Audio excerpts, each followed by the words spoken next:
দোস্ত, এখন আমার কি হবে? আজকে তো আমার ইজ্জতের ফালুদা হয়ে যাবে। হুমায়সা হাসতে হাসতে বলল, তোর বদলে আমি না হয় পাত্রী হিসাবে যাই, কি বলিস? হুমায়সার কথাই সায় দিয়ে নজরাত বলল, দারুণ আইডিয়া, চল তোকে রেডি করে দেই। এই একদম না, ওটা তো আমি এমনিতেই মজা করে বলেছি। তুই সিরিয়াস নিয়ে নিবি কে জানে। শোন, ভয় পাস না, কিচ্ছু হবে না। কিন্তু নজরাত কিছুতেই যাবে না ওই দাম্ভিক অহংকার মানুষটার সামনে। সবচেয়ে বড় কথা, নজরাত রাজ শাহমাতের সামনে গেলেই তাকে চিনে ফেলবে, কারণ গতকাল ভার্সিটিতে রাজ শাহমাতের সাথে কথা বলতে গিয়েছিল নজরাত, কিন্তু রাজ শাহমত তাকে পাত্তা দেয়নি। এরপর থেকে বান্ধবীদের সাথে লজ্জায় মুখ দেখাতে পারে না নজরাত। নজরাতকে তার বান্ধবীরা মিলে ডিয়ার দিয়েছিল তাদের ভার্সিটির বড় ভাই রাজ শাহমতের সাথে আলাপ করে বন্ধুত্ব করার। ভার্সিটির টিচার থেকে শুরু করে স্টুডেন্টদের কাছে খুবই পরিচিত একটা মুখ রাজ শাহমত। রাজনীতিতে তার জুড়ি নেই, তাছাড়া খুব ব্রিলিয়ান্ট স্টুডেন্ট রাজ শাহমত। স্কুলে থাকাকালীন প্রেমে ব্যর্থ হয়ে প্রতিজ্ঞা করেছে জীবনে আর কোনো দিন প্রেম নামক সম্পর্কে জড়াবে না, একেবারে বিয়ে করবে। তাই ভার্সিটির কোনো মেয়েদের পাত্তা দেয় না রাজ শাহমত, এমনকি মেয়েদের সাথে কথা বলতেও ঘৃণাবোধ কাজ করে নিজের মধ্যে। কিন্তু নজরাত রাজ শাহমতের সম্পর্কে জানতো না, তাই তো বান্ধবীদের পাল্লায় পড়ে রাজ শাহমতের সাথে বন্ধুত্ব করতে যায়। নজরাতের বান্ধবীরা জানতো রাজ শাহমত কোনো মেয়েদের সাথে বন্ধুত্ব করে না, তাই ইচ্ছে করেই এই ডেয়ার দেয়। যদিও হুমায়সা সাবধান করেছিল নজরাতকে, কিন্তু নজরাত শুনে নাই। জেদ ধরে বন্ধুত্ব করে দেখিয়ে দিতে চেয়েছিল তার বান্ধবীদের। লম্বা দম নিয়ে এগিয়ে যায় রাজ শাহমতের কাছে, গিয়ে বলে, ভাইয়া। নজরাত আচমকা এসে কথা বলায় ব্রো কুচকে তাকায় রাজ শাহমত। খানিকক্ষণ চুপ করে থেকে বলল, কি চাই? বন্ধুত্ব, আপনার সাথে বন্ধুত্ব করতে চাই ভাইয়া। রাজ শাহমতের তখন মুচকি হাসি দিয়ে বলল, সরি। তারপর রোদ চশমা চোখে দিয়ে এক প্রকার ভাব দেখিয়ে বন্ধুদের নিয়ে ওই স্থান ত্যাগ করে। আশেপাশে যতক্ষণ দেখেছে সবাই হাসতে হাসতে গড়াগড়ি খেয়েছে। শেষে ভরা ক্যাম্পাসে অপমানিত হয়ে ফিরে আসে নজরাত। এরপর থেকে যখনই রাজ শাহমতের কথা মনে পড়ে তখনই গালমন্দ করতে ভুলে না নজরাত। যাই হোক, এখন রাজ শাহমতের সামনে থেকে পালাবে কিভাবে তার উপায় খুঁজতে ব্যস্ত দুই বান্ধবী। তখনই নজরাতের নানু মনি এসে বলল, নজরাত বলা তো চান্দের লাহান সুন্দর, আমার তো তোরে নিয়ে হিংসা হইতেছে। নজরাত আছে, নজরাতের জ্বালাই এর মধ্যে তিনি এসে রাজ শাহমতের গুণগান গাইতে শুরু করে দিয়েছেন। তাই নজরাত কিঞ্চিত রেগে বলল, বুড়ি, তোমার যেহেতু এত পছন্দ হয়েছে, তোমার ওই দাম্ভিক অহংকারী ছেলেকে বিয়ে করে নাও। নজরাতের নানু সন্দিহান দৃষ্টিতে তাকিয়ে বললেন, তুই কেমনে জানলি ওই ছেলের দাম্ভিক অহংকার আছে? সুন্দর ছেলেরা ওরকমই হয়, তাই আমি ঠিক করেছি কালো আর বেটে দেখে বিয়ে করব। তাহলে আমাকে রাজরানীর মতো করে রাখবে। যাই হোক বুড়ি, তুমি এখান থেকে এখন যাও, আমি রেডি হচ্ছি, দেখতে পাচ্ছ না? যাই, তুই ভালো কইরা সাইজা আয়। নানু চলে যাওয়ার পর হুমায়সা বলল, দোস্ত, একটা আইডিয়া পেয়েছি, বলবো? নজরাত দরজা বন্ধ করে এসে বলল, তাড়াতাড়ি বল। চল, তোকে ভারী মেকআপ করে দিই, তাহলে ওই ব্যাপারটা তোকে আর চিনতে পারবে না। তারপর হুমায়সা খুব ভারী মেকআপ করে দিল নজরাতের। যার দরুন আপন মানুষ ছাড়া একবার দুবার যারা নজরাতকে দেখেছে তারা চিনতেই পারবে না। এর মধ্যে অনেকবার তাদেরকে ডাকাডাকি করে গেছে নজরাতের মা তরিকা বেগম। তারপর যখন নজরাতকে পাত্রপক্ষের সামনে নিয়ে যেতে পাশের বাসার ঘটক কলি আন্টি রুমে আসেন, তখন নজরাতকে দেখে বললেন, এ কি, এত সাজ দিয়েছো কেন? এই কথা বলতেই হুমায়সা আর নজরাত ভয় পেয়ে যায়। এই মহিলা যদি এখন বলে যাও এমন সাজ চলবে না, মুখ ধুয়ে হালকা সেজে এসো, তখন কি হবে? তাই হুমাইসা চটপট বলে ওঠে, আন্টি, এই সাজ এখন ট্রেন্ডে আছে, তাই এইটাই ভালো হবে। মিসেস কলি আর ঘাটলেন না, বললেন, ঠিক আছে, তোমরা আজকালকার পোলাপান, তোমরাই ভালো বোঝো সাজগোজের, আমরা অত শত বুঝি না। তারা বারবার বলছিল এখনও মেয়ে নিয়ে যাচ্ছি না কেন। এখন চলো চলো, অনেক সময় হয়ে গেছে।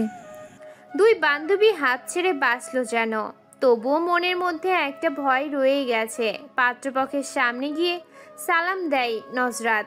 রাত শাহমতের মা লিপি বেগম সালামের জবাব দিয়ে বললেন, বসো। নজরাত বসার পর রাত শাহমতের বোন জিজ্ঞাসা করলো, নাম কি তোমার? নজরাত জবাব দেয়, রূপকথা। আগে পরে কিছু নেই? নজরাতের বুক ধরফর করতে লাগলো ভয়ে, কাপা কাপা গলায় বলল, রূপকথা ইসলাম। মাশাআল্লাহ, সুন্দর নাম তোমার। পাত্রে দেখতে রাজ শাহমত, তার মা, খালা আর বড় বোন এসেছেন। রাজ শাহমতের খোলা বোনদের মধ্যে বয়োজ্যেষ্ঠ, অনেকটা সেকেলের মানুষদের মতো।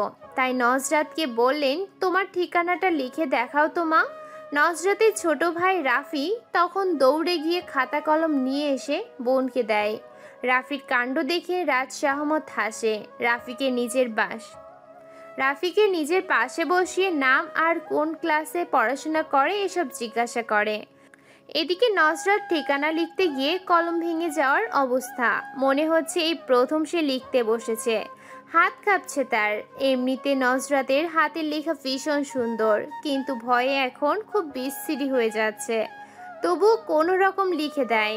রাত শাহমতের খালামণি খাতাটা নিয়ে পড়ে, তারপর বাবার কথা জিজ্ঞাসা করলে নজরাতের চোখ ছলছল হয়ে ওঠে। নজরাতের এসএসসি পরীক্ষা চলাকালীন তার বাবার ওপেন হার্ট সার্জারি করা হয়। তারপরও বাঁচানো যায়নি নজরাতের বাবাকে। বাবার মৃত্যুর 2 দিন পরেই বোর্ড পরীক্ষায় অংশগ্রহণ করতে হয়েছে তাকে। নজরাতকে কেউ বাবার কথা বললে কান্না করে দেয়, তাই মিসেস কলি বললেন, ওর বাবা বেঁচে নেই, প্রায় 3 বছর আগে মারা গেছেন। এ কথা শুনে সবাই দুঃখিত হলেন। নজরাতকে সান্ত্বনা দিলেন রাজ শাহমতের খালামণি। তারপর তরিকা বেগমের সাথে আরও কিছু গল্প করে বিদায় নিয়ে চলে গেলেন তারা। সন্ধ্যার সময় মিসেস কলি এসে হাই হতাশ করতে করতে বললেন, ভাবি, আমি আগেই আপনার মেয়েকে বলেছিলাম এমন সাজ দিতে না। এখন পাত্র বাসায় গিয়ে বলেছে মেয়ে নাকি মেকআপ সুন্দরী, পাত্র ন্যাচারাল সুন্দরী মেয়েকে বিয়ে করতে চাই। আমিও এই পাত্র হাতছাড়া করব না, দরকার হলে আবারও নিয়ে আসবো। পরের দিন নজরাত ভার্সিটির ক্যাম্পাসে বেরিয়ে তার ক্লাসের ভবনে যাওয়ার সময় পেছন থেকে একটা পরিচিত কণ্ঠস্বর বলল। এই মেয়ে দাঁড়াও। মুহূর্তের নজরাতের পা থেমে গেল, ভয়ে বুক ধরফর করতে শুরু হলো তার। লোকটার সম্মুখীন হয়ে মিউনে গলায় বলল, জি ভাইয়া, কিছু বলবেন? মনে মনে ভীষণ ভয় পাচ্ছে নজরাত। তাকে আবার চিনে ফেলল না তো রাজ শাহমত? কিন্তু নজরাতকে অবাক করে দিয়ে রাজ শাহমত বলল, এই মেয়ে, তোমার নামটা যেন কি? নুসরাত শান্ত চোখে রাতের দিকে চেয়ে বলল, নুসরাত। আগে পরে কিছু নেই? নজরাত মাথা 2 দিকে নাড়িয়ে বোঝায় নেই। তারপর রাত বলল, আচ্ছা, তুমি এখন যেতে পারো। নজরাত অনুমতি পেয়ে দ্রুত পা চালিয়ে নিজের ক্লাসে চলে গেল। নজরাত এর আসল নাম রূপকথা ইসলাম আর ডাক নাম নজরাত। বেচারি 2টা নাম হয় এই যাত্রায় বেঁচে গেল। নজরাত চলে যাওয়ার পর রাত এর বন্ধু রিয়াদ খোঁচা দিয়ে বলল, কি রে দোস্ত, ব্যাপার কি? রাত ক্যান্টিনে যেতে যেতে বলল। কোনো ব্যাপার না। ক্যান্টিনে এসে রাত ক্যান্টিনের মামাকে 2টো করে সিঙ্গারা আর 2টো সমুচা দিতে বলল দুজনকে। তারপর মায়ের ফোন আসলে রিসিভ করে। ওপাশ থেকে মায়ের কথায় কিছুটা রেগে যায় রাত। শেষে বলে, তোমাদের যা ইচ্ছা তাই করো, আমি এসবের মধ্যে নেই। এই বলে কল কেটে দেয়। এর মধ্যে তাদের নাস্তা চলে আসে। নাস্তা খেতে খেতে রিয়াদ বলল, তুই তো আন্টির সাথে কখনো এইভাবে কথা বলিস না, তাহলে আজকে কি হলো তোর? গতকাল যে মেয়েটাকে দেখতে গিয়েছিলাম সেই মেয়েটা অনেকটা নজরাত মেয়েটার মতো মনে হলো। তবে নজরাত মেয়েটা ন্যাচারাল দেখলেই বোঝা যায় আর্টিফিশিয়াল কিছু ইউজ করে না। তবুও কেন জানি দুটো মেয়ের মধ্যে অনেকটা মিল দেখতে পেলাম আমি। আম্মা ওই গতকালের মেয়েটাকে নিয়ে পড়ে আছে, সেই জন্যই রাগ উঠে গেল। রিয়াদ খানিকটা ভেবে বলল। বাই এনি চান্স তুই কি নজরাত মেয়েটাকে পছন্দ করে ফেলেছিস? রাত রেগে যেতে নিলে রিয়াদ হেসে বলল। আরে দোস্ত, মজা করেছি, এতে এত রেগে যাওয়ার কি আছে কি? গতকাল তরিকা বেগম অফিস থেকে ফেরার পথে জাম কিনে নিয়ে এসেছেন। দুপুরে রোদের বেলা টক জাতীয় ভর্তা খেতে অমৃতের মতো লাগে, তাই নজরাত জাম ভর্তা বানিয়ে রাফিকে ডাকে। আজ নজরাতের ভার্সিটি আর রাফির স্কুল বন্ধ, তাই বাসায় আছে তারা। ড্রয়িং রুমের মেঝেতে বসে ভাই বোন মিলে আয়েশ করে খাচ্ছে। তখন বাসার কলিং বেল বেজে ওঠে। নজরাত রাফিকে বলল। ভাই দরজাটা খুলে দিয়ে আয় তো। রাফি খেতে খেতে বলল। আমি চলে গেলে তুই আমাকে রেখে সবটাকে ফেলবি, তাই আমি যেতে পারবো না, তুই যা। রাফির কথায় তার মাথায় হালকা থাপ্পড় মেরে উঠে দাঁড়ায় নজরাত। এদিকে নজরাতের নানু রুম থেকে চেঁচিয়ে বললেন। সেই কখন থেকে বেল বাজাইতেছে, তোরা কানে শুনিস না? নজরাত দুষ্টুমি করে বলল। এই বুড়ি চেঁচিও না, আমি যাইতেছি।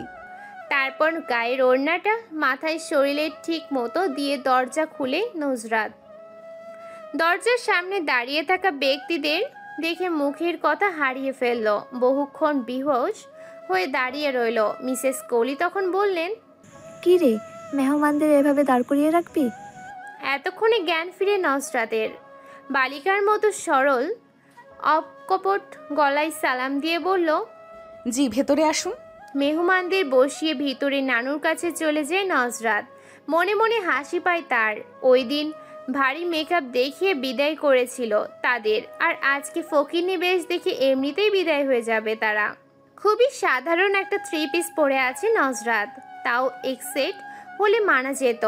3 সেটের থেকে নেওয়া, যেমন একটা ড্রেসের জামা অন্যটার ওড়না, এরকমভাবে পরে আছে নজরাত। মাথার এলোমেলো চুলগুলো পেঁচিয়ে কাটাবেন দিয়ে লাগিয়ে রাখা। রাফি দৌড়ে গিয়ে কিচেনে বসে বসে আরাম করে খাচ্ছে জাম ভর্তা। মেহমান আসায় সে মহা খুশি, কারণ একা একা সবটা খেতে পারছে। ভাই বোনদের এসব খুনসুটি ভালোবাসা একটা সময়ে খুব চলে। তারপর বোন চলে যায় শ্বশুরবাড়ি, তাদের মধ্যে দূরত্ব চলে আসে। তখন আর এসব খুনসুটি ভালোবাসা দেখা যায় না। চাইলেও এই সময়টা ফিরে পাওয়া সম্ভব হয়ে ওঠে না। তরিকা বেগম অফিসে আছেন। নজরাতের নানু এসে সবার সাথে কুশল বিনিময় করেন।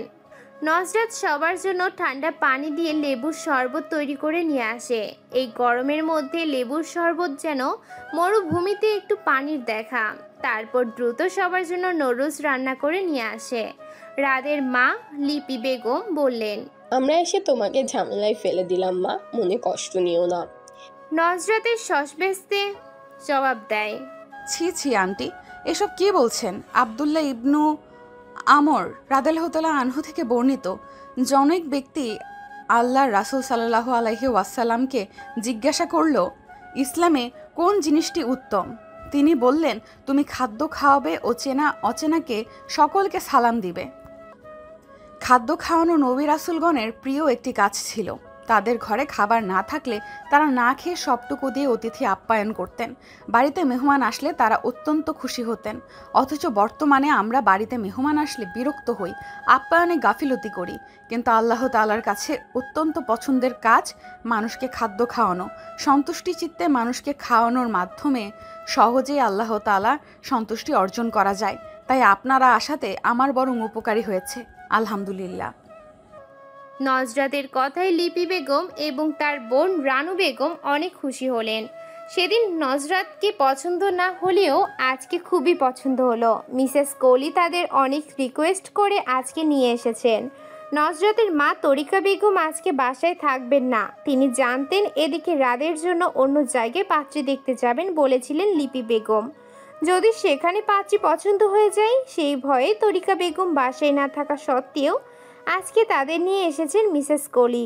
লিপি বেগম রাতকে তাদের সাথে আসতে বলেছিলেন, কিন্তু রাত আসবে না বলে দেয় এবং রাদের বোনও ভাইয়ের সাথে মিলে আসবে না বলেছে। তাই লিপি বেগম আর তার বোন এসেছেন আজ। নজরাতের বাবা মারা যাওয়ার পর থেকে তরিকা বেগম একটা কোম্পানিতে চাকরি করে সংসার চালাচ্ছেন, তাই তিনি দিনের বেশিরভাগ সময় বাইরে থাকেন। এদিকে নজরাতের ভার্সিটি বন্ধ থাকলে ঘরের সমস্ত কাজ করে রাখে, মায়ের কষ্ট যেন লাঘব হয় সেজন্য। তবে তরিকা বেগম ভোরবেলা উঠে রান্না করে দিয়ে যান। আজকে আর তেমন কিছু জিজ্ঞাসা করলেন না তারা নজরাতকে। নজরাতের রান্না করা নুডলস খেয়ে বিদায় নিয়ে চলে গেলেন। তারা চলে যাওয়ার কিছুক্ষণ পর মিসেস কলি আসলেন। তিনি খুবই উৎফুল্ল হয়ে বললেন, খালাম্মা, আমি বলেছিলাম না মেয়ে তাদের পছন্দ হবেই হবে। নজরাতের নানু বললেন, আজকে কি কইলো তারা? মেয়ে তাদের পছন্দ হয়েছে, এখন বাসায় সবার সাথে বসে কথা বলে জানাবে বলেছেন। নজরাত নানু আলহামদুলিল্লাহ বলে আনন্দে আত্মহারা হয়ে পড়লেন। এদিকে পর্দার আড়ালে থেকে সবটাই শুনল নজরাত। শুনে কি প্রতিক্রিয়া করবে বুঝতে পারছে না সে। ভার্সিটিতে এক প্রকার লুকিয়ে ঢুকে নজরাত। কিছুতেই রাদের সামনে পড়া যাবে না, এই তার পণ।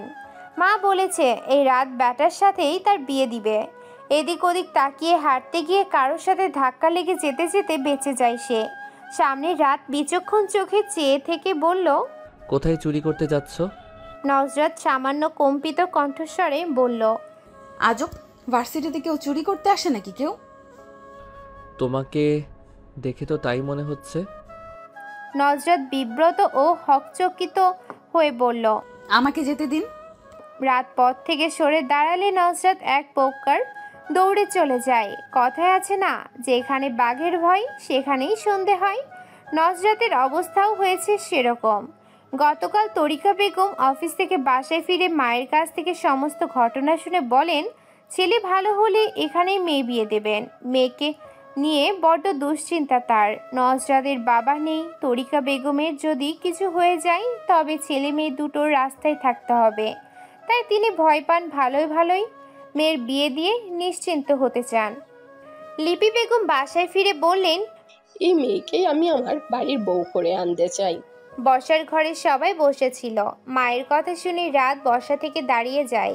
একটু ভ্যাবাচাকা খেয়ে বলল, আম্মা, আমি ওই মেকআপ সুন্দরী মেয়েকে বিয়ে করব না। তাছাড়া ঠিকানা লিখতে গিয়ে কলম ভেঙে ফেলার মতো অবস্থা ওই মেয়ের।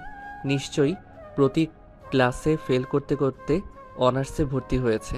ফারুক সাহেব ছেলেকে উদ্দেশ্য করে বললেন, শান্ত হয়ে বসো, এত উত্তেজিত হওয়ার কিছু হয়নি।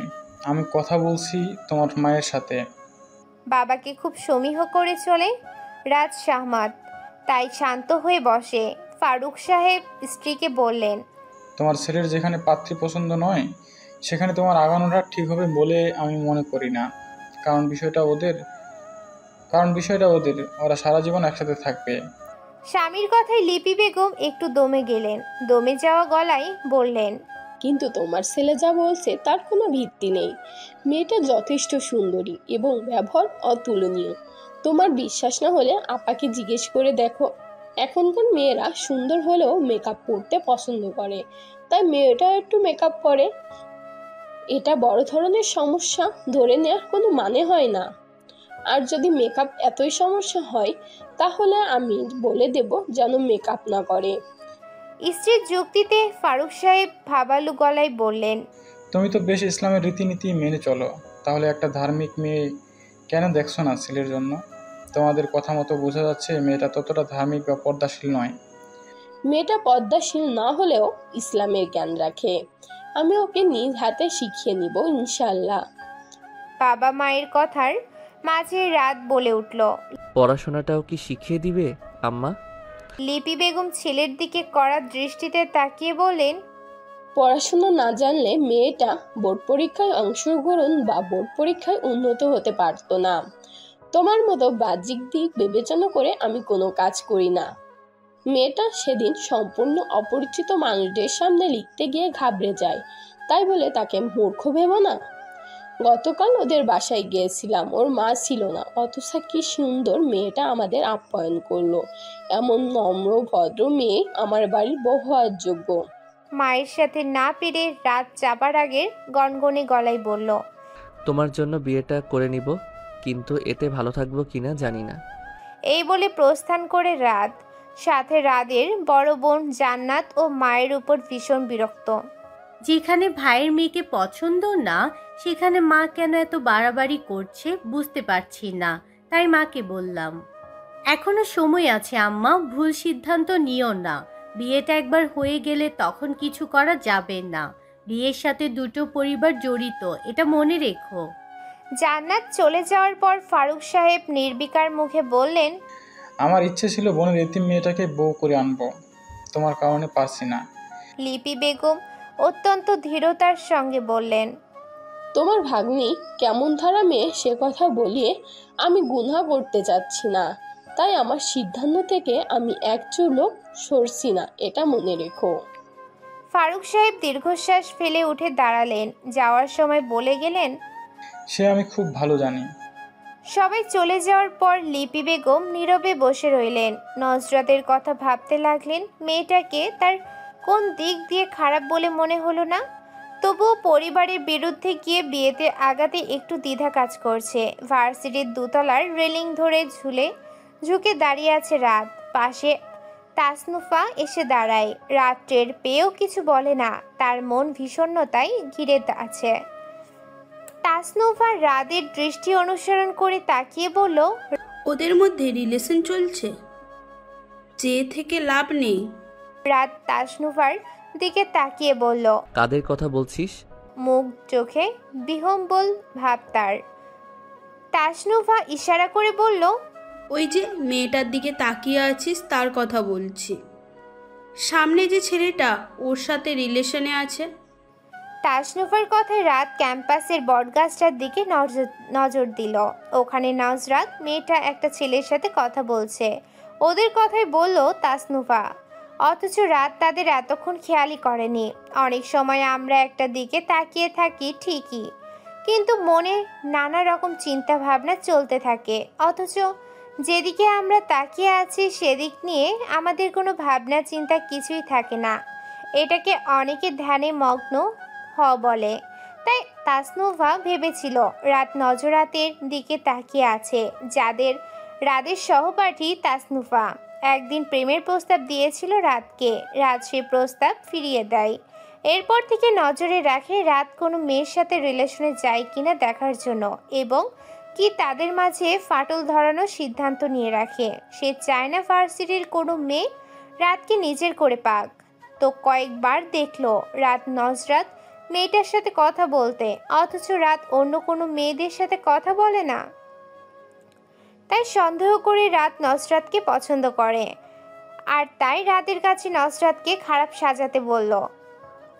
নজরাত যেই ছেলেটার সাথে কথা বলছে সেই ছেলেটি নজরাতের বয়ফ্রেন্ড। একেই তো মুড অফ, তার উপর তাসনুফার এসব আজে বাজে কথা। মেজাজটা চওড়া হয়ে উঠল রাদের। তাই মুখটা একটু গম্ভীর করে বলল, ওই মেয়ের ব্যাপারে জানতে চেয়েছি আমি।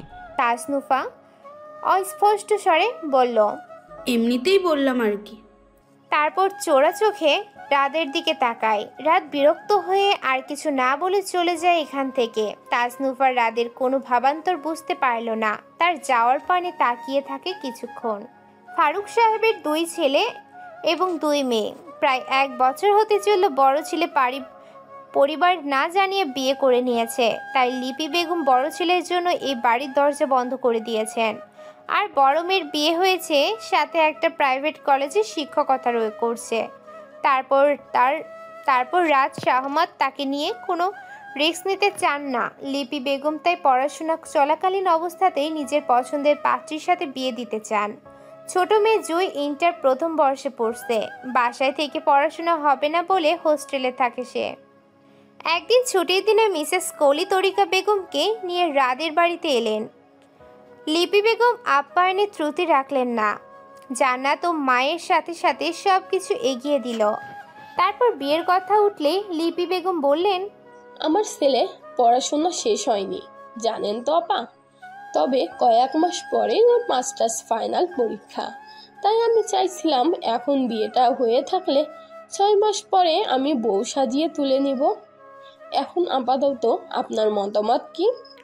লিপি বেগমের কথায় তরিকা বেগম একটু ভাবুক হয়ে বসে রইলেন। তখন মিসেস কলি চাপা জরুরি গলায় বললেন, ভাবি কিছু বলছেন না যে?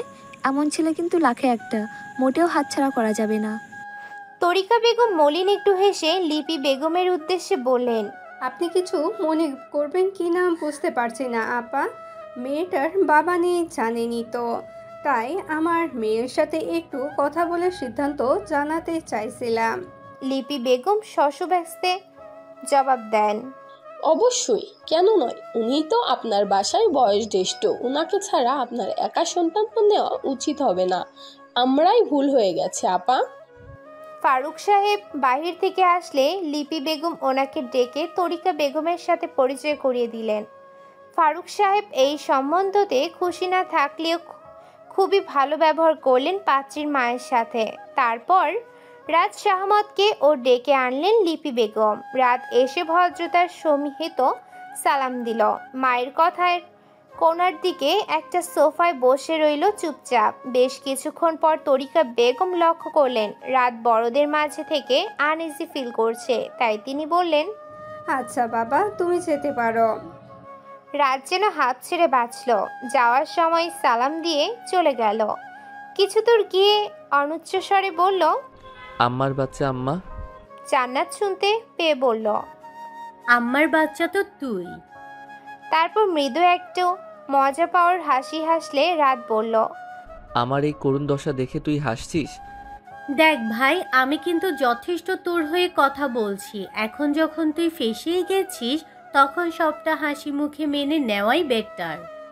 রাত মন খারাপ করে চলে যায় নিজের রুমে। জান্নাত বুঝতে পারছে ভাইয়ের অবস্থা, কিন্তু এ বাসায় তার মায়ের উপর কেউ কথা বলতে পারে না, তাই চুপচাপ মেনে নেওয়া ছাড়া কোনো উপায় নেই। শুধু এ বাসা নয়, তার শ্বশুর বাড়িতেও তার শাশুড়ি কথাই শেষ কথা হয়, যার কারণে তার স্বামীর সাথে বেশিরভাগ সময় ঝগড়া হয়। ভদ্রমহিলা চান না জান্নাত চাকরি করুক। এসব নিয়ে ঝগড়া শুরু। আসলে মেয়েরা মূলত বাধ্য হয়েই চাকরি করে। ইসলামে একটা নারীর সমস্ত দায়িত্ব একটা পুরুষের উপর দেওয়া হলেও সেই পুরুষ ওই নারীর বড় জোর খাদ্য, বাসস্থান আর চিকিৎসার ব্যয় ঠিকমতো পালন করলেও এর বাহিরেও যে একটা নারীর হাত খরচ বাবদ টাকার প্রয়োজন হয়, এটা খুব কম পুরুষই বুঝতে পারে। আর সেই কারণেই নারীরা স্বাবলম্বী হতে চায়। যাই হোক, তরিকা বেগম আজকের মতো বিদায় নিয়ে চলে গেলেন। বাসায় গিয়ে মায়ের সাথে সবকিছু বললেন। তঞ্জুবেন নেসা মেয়ের মুখের পাত্র সম্পর্কে শুনে বললেন, শোন, যেই বিয়াতে ছেলের মা সবচাইতে বেশি আগ্রহী প্রকাশ করে, সেই বিয়া ভালোই হয়। এমন শাশুড়িরা এক সময় শাসন করে, আবার এক সময় অনেক আদর যত্নে রাখে ছেলের বউয়ের। আমার কাছে সম্বন্ধটা ভালোই মনে হইতেছে। তুই ভাইপা দেখ কি করবি। মার নানুর কথা কিছুটা শুনে নজরাত এসে বলল, আম্মু, আমি এই বিয়ে করব না। মেয়ের কথায় তরিকা বেগম উঠে দাঁড়ান। চিন্তিত হয়ে জিজ্ঞেস করেন, তোর কি কারোর সাথে সম্পর্ক আছে? নজরাত তাড়াতাড়ি জবাব দেয়, না আম্মু, ওসব কিছুই না, কিন্তু এই ছেলেটাকে আমি বিয়ে করতে পারবো না। এই ছেলেকে নিয়ে কি কোনো সমস্যা তোর? এই ছেলে আমাদের ভার্সিটিতে পড়ে, খুবই অহংকার ওনার, কারো সাথে কথা বলতে চায় না। কেন, তুই কথা বলতে গিয়েছিলি নাকি? মায়ের কথা শুনে লজ্জায় পড়ে যায় নজরাত। মিনমিনিয়ে গলায় বলে, আম্মু বাদ দাও না, আমার এই ছেলেকে ভালো লাগে না, বুঝতে পারছো না কেন? তরিকা বেগম যতদূর সম্ভব কঠোর মুখভঙ্গি করে বললেন, এখানে তোর সমস্যা, ওই ছেলে তো কোনো সমস্যা দেখতে পাচ্ছি না। তুই যদি ওই ছেলেকে পছন্দ না হওয়ার কোনো উপযুক্ত কারণ দেখাতে পারতি তাহলে আমি মেনে নিতাম, কিন্তু তুই যেগুলো বলছিস তার কোনো ভিত্তি নেই। তারপর তঞ্জুবেন নেসার দিকে তাকিয়ে বললেন, আম্মা, আমি সিদ্ধান্ত নিয়েছি, আমি এখানে মেয়ের বিয়ে দিব, এইটাই আমার শেষ কথা, তুমি ওরে বোঝাও। তরিকা বেগম চলে যাওয়ার পর বৃদ্ধা নাতনিকে নিজের কাছে বসিয়ে মাথায় হাত বুলিয়ে দিতে দিতে বললেন, শোন নাতনি, পোলারা যতই দাম দেখাক, বউয়ের কাছে তারা বিলাইয়ের মতোই, বুঝলি? বউয়ের কাছে তারা চাইলেও দাম দেহে চলতে পারে না। বাইরে সবার কাছে একটু দাপট দেখায় চলা লাগে। এরই মধ্যেই একটা মানুষের ব্যক্তিত্ব বোঝা যায়। আজই যদি পলায়। নানু, পোলা শুনতে কেমন যেন লাগছে, ছেলে বলো। আচ্ছা শোন, আজই যদি ছেলেটা মায়াগলকে কথা কয়ে বেড়াইতো, রাস্তাঘাটে মায়াগ দেখলে গান ধরতো, তখন কিন্তু তোর বালা লাগতো না। তখন তুই কইতি ছেলেটার শরীরটা দোষ আছে। শোন নাতনি, আমি বলি কি, এমন পুরুষটাই এক নারীতে আসক্ত হয়। তরিকা বেগম মিসেস কলি বেগমের মাধ্যমে জানিয়ে দিয়েছেন যে তিনি এই বিয়েতে রাজি। শুনে লিপি বেগম ভীষণ খুশি হয়েছেন। বাসায় সবার সাথে কথা বলে 2 সপ্তাহ পরে বিয়ের তারিখ নির্ধারণ করে জানিয়েছেন। এর মাঝে একবার এসে নজরাতকে আংটি পরিয়ে দেন লিপি বেগম। রাত শাহমাতকে সাথে আসতে বলেছেন, কিন্তু রাত আসতে রাজি হয়নি।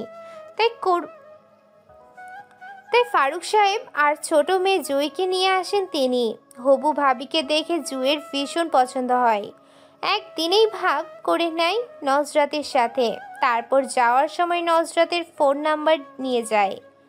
নজরাতের মন ভালো নেই আজ, তাই বিকেলবেলা হুমায়সাকে নিয়ে ঘুরতে যাবে বলে মাকে জানায়। তরিকা বেগম বারবার বলে দিয়েছেন সন্ধ্যার আগে যেন বাসায় ফিরে আসেন। নজরাত বলেছে ফিরে আসবে। হুমায়সাকে তৈরি হতে বলে নিজে তৈরি হতে শুরু করে নজরাত। এর মাঝে তরিকা বেগম অফিস থেকে কল করে জানায় আজকে লিপি বেগম বিয়ের শপিং করতে বের হবেন। তার সাথে করে নজরাতকে নিয়ে যেতে চান, যেন নজরাতের পছন্দ মতো কেনাকাটা করতে পারেন। এ কথা শুনে নজরাত বিরস মুখে বলল, আমি হুমায়সাকে বলে দিয়েছি যাওয়ার কথা। এখন আমি ওর সাথে না গিয়ে ওখানে কিভাবে যাব? ওনারা কিছুদিন পর আত্মীয় হতে চলেছেন, এখন মুখের উপর কিভাবে না করব? এত বড় হয়েছিস, এইটুকুও জ্ঞান নেই তোর? আমি আর কিছু শুনতে চাই না। সুন্দর করে রেডি হয়ে নে, ওরা এসে তোকে নিয়ে যাবে। অগত্যা নিজের মনের বিরুদ্ধে গিয়ে হুমায়সাকে যাবে না বলে নিষেধ করে দেয় নজরাত। নজরাতের কান্না আসছে কেন জানি, সব বাদ দিয়ে চুপটি করে শুয়ে থাকে। বিকেল 5:10 একটা ভারী কোমল কণ্ঠস্বর শুনে ঘুম ভেঙে নুসরাতের। জুই খাটের একপাশে বসে আলতো হাতে নজরাতের হাতে ধরে বলে, এই যে হবু মিষ্টি ভাবি, তুমি কি আমাদের সাথে শপিং মলে যাবে না? নজরাত জুইকে হঠাৎ দেখতে পেয়ে তড়িঘড়ি করে উঠে বসে। গায়ের ওড়নাটা ঠিক করে, মাথায় এখনো ঘুমের ধোঁয়াটে ভাবটা কাটিয়ে ওঠেনি। এত অল্প সময়ের মধ্যে নজরাত এতটা গভীরে ঘুম ভাঙে যাবে বুঝতে পারেনি। এত অল্প সময়ের মধ্যে নজরাত এতটা গভীরে ঘুমে যাবে বুঝতে পারেনি। জুই আবারও বলে, তুমি কি যাবে না? নজরাত ফিচেল হেসে বলল, সরি তোমাদের অপেক্ষা করানোর জন্য। না না, সমস্যা নেই, তুমি ঝটপট তৈরি হয়ে নিতে পারো। জুইয়ের কথাই নজরাত দ্রুত উঠে গিয়ে মুখ চোখে পানি ঝাপটা দিয়ে বোরখা আর হেজাবের সাথে লাগোয়া নিকাব পরে নেয়। তারপর নানুকে বলে বের হয়। রাস্তায় গিয়ে দেখতে পায় গাড়িতে তাদের জন্য লিপি বেগম অপেক্ষা করছেন। নজরাত গিয়ে সালাম দেয়। তারপর লিপি বেগম বললেন, জুই তুই আমার সাথে বস, আর রূপকথা সামনের সিটে বসবে। তারপর জুই তার মায়ের পাশে বসে, আর নজরাত সামনের গাড়ির দরজা খুলতে গিয়ে পারে না। তখন একটা বলিষ্ঠ হাত দরজাটা খুলে দেয়। তখন নজরাত দেখতে পায় সামনে ড্রাইভিং সিটে রাত বসে আছে। রাতকে দেখতে পেয়ে একটা বড়সড় ধাক্কা খায় নজরাত। নজরাত থতমত খেয়ে দাঁড়িয়ে থাকলে রাত সৌজন্যমূলক বলে, গাড়িতে এসে বসুন। নজরাত চুপচাপ এসে বসে। তারপর রাত গাড়ি চালানো শুরু করে। এদিকে লিপি বেগম ছেলের কথায় খুশি হন। নজরাতকে জিজ্ঞাসা করেন তার বাসার সবাই কেমন আছেন। নজরাত বলে, তোমাদেরকে কি লেট হয়ে যাচ্ছে? আলহামদুলিল্লাহ ভালো। আন্টি, আপনার বাসায় সবাই কেমন আছে? আলহামদুলিল্লাহ। গাড়িতে সবাই চুপচাপ থাকলেও জুই নজরাতকে জিজ্ঞেস করে নজরাতের কি কালার পছন্দ। নজরাত জানালার পাশে আড়ষ্টভাবে বসে আছে। জুইয়ের কথায় পিছনে ফিরে তাকিয়ে বলল, আমার পিঙ্ক কালার পছন্দ। ও আচ্ছা, আর ভাইয়ার হোয়াইট কালার পছন্দ। আচ্ছা, তুমি সাজতে পছন্দ করো বা নিজে নিজে সাজতে পারো? জুইয়ের এই প্রশ্নে রাত আর চুপ করে থাকতে পারল না, ব্রুকুটি করে বলল, সে আর বলতে, উনি তো সাজগোজে পিএইচডি করেছেন বোধহয়। রাত এর কথায় জুই এক্সাইটেড হয়ে বলল, ভাইয়া তুই কি করে জানলি? তোরা কি একে অপরকে আগে থেকেই জানিস? উফ, এমন হলে তো ব্যাপারটা খুবই উপভোগ হবে।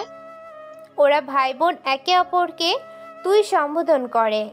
জুই রাতকে ভাইয়া বললেও রাত জুইকে আপু ডাকে না, নাম ধরেই ডাকে। রাত জুইকে ধমকে সুরে বলল, তোর মাথা, সেদিন ওনাদের বাসায় গিয়েছিলাম, শুনিস নাই? তখন উনি অনেক আটা ময়দা মেখেছেন, তাই বললাম। রাতের কথাই নজরাত তেজিক চোখে চেয়ে রাতকে বলল, আমি মোটেও আটা ময়দা মাখি না, আপনার দেখার ভুল আছে। প্রতি উত্তরে রাত একটু বাঁকা হাসে।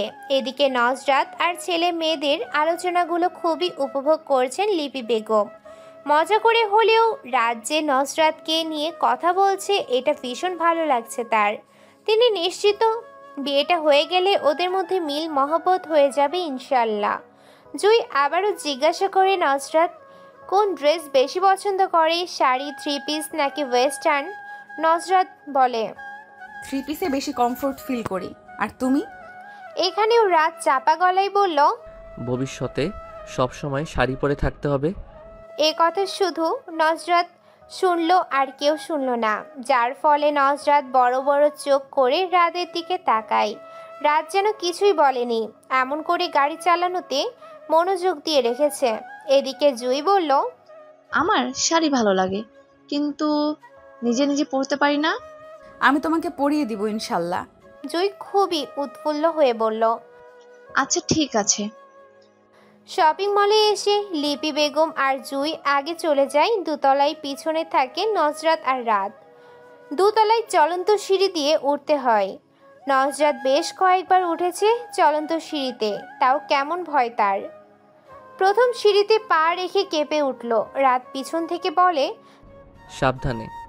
ব্যাপারটা নজরাতের ভালো লাগে। নিকাবের আড়ালে মুচকি হাসে সে। দোতলায় উঠে রাত অনেকটা সংকোচ বোধ করে বলল, আপনাকে একটা কথা বলার ছিল। জি বলেন। আমি দুটো টিউশনি করাই। আমি চাই আমি যে টাকা ইনকাম করি তার মধ্যে থেকে বিয়ের শপিং করব। হয়তো এই টাকার পরিমাণ বেশি নয়। বাবা বিয়ের সম্পূর্ণ খরচের টাকা দিতে চেয়েছিলেন, কিন্তু আমি চাই না আমার বিয়ের খরচের টাকা বাবা দিক। বাবার কাছ থেকে টাকা নিয়ে বিয়ে করব। এখানে নিজেকে খুব ছোট মনে হচ্ছে, তাই নিজের বিয়ের খরচের টাকা স্বল্প হলেও নিজেই দিতে চাইছি। এতে করে আমি ভীষণ তৃপ্তি পাবো, যা বাবার টাকায় পাবো না। স্বল্প মূল্যে কেনাকাটা করতে আপনার কি খারাপ লাগবে? আমি যখন ভালো ইনকাম করব তখন আপনার সব ইচ্ছা পূরণ করার চেষ্টা করব ইনশাআল্লাহ। রাদের কথাই থম মেরে দাঁড়িয়ে থাকে নজরাত। এই মানুষটাকে আজকে ভীষণ নিজের বলে মনে হচ্ছে, খুব আপন আপন লাগছে। এমন কাউকেই তো সে জীবনসঙ্গী হিসেবে চেয়েছিল। তাহলে কি আল্লাহ তার মনের ইচ্ছা পূরণ করছেন? আনন্দে যেন চোখে পানি চলে আসছে। বাবা চলে যাওয়ার পর আর কেউ এমন করে তাকে বলেনি যে আমি তোমার সব ইচ্ছা পূরণ করার চেষ্টা করব। সাথের মানুষটা ভালো হলে ডাল ভাত দিয়েও অনায়াসে জীবন কাটিয়ে দেয়া যায়। নজরাত মনে মনে বলে এই মানুষটাকে সে খুব যত্ন করবে, মনের মণিকণ্ঠায় আগলে রাখবে আমৃত্য। নজরাতকে চুপ করে দাঁড়িয়ে থাকতে দেখে রাত ইতস্তত বোধ করে বলল, আপনি কি আমার কথায় রেগে গেলেন? না, রাখবো কেন? কিছু বলছেন না যে, তাই ভাবলাম বোধহয় রেগে গেলেন। আপনার সিদ্ধান্তের সাথে আমি একমত। আজকে তাহলে আপনার পছন্দের সব কিছু কেনা হোক। রাত অবাক হয়ে বলল, আমার পছন্দে? জি, আজকে আপনি আমার জন্য যাই পছন্দ করবেন তাই আমি আনন্দে গ্রহণ করব ইনশাল্লাহ। তারপর রাত মুচকি হেসে বলল, আচ্ছা চলুন তাহলে।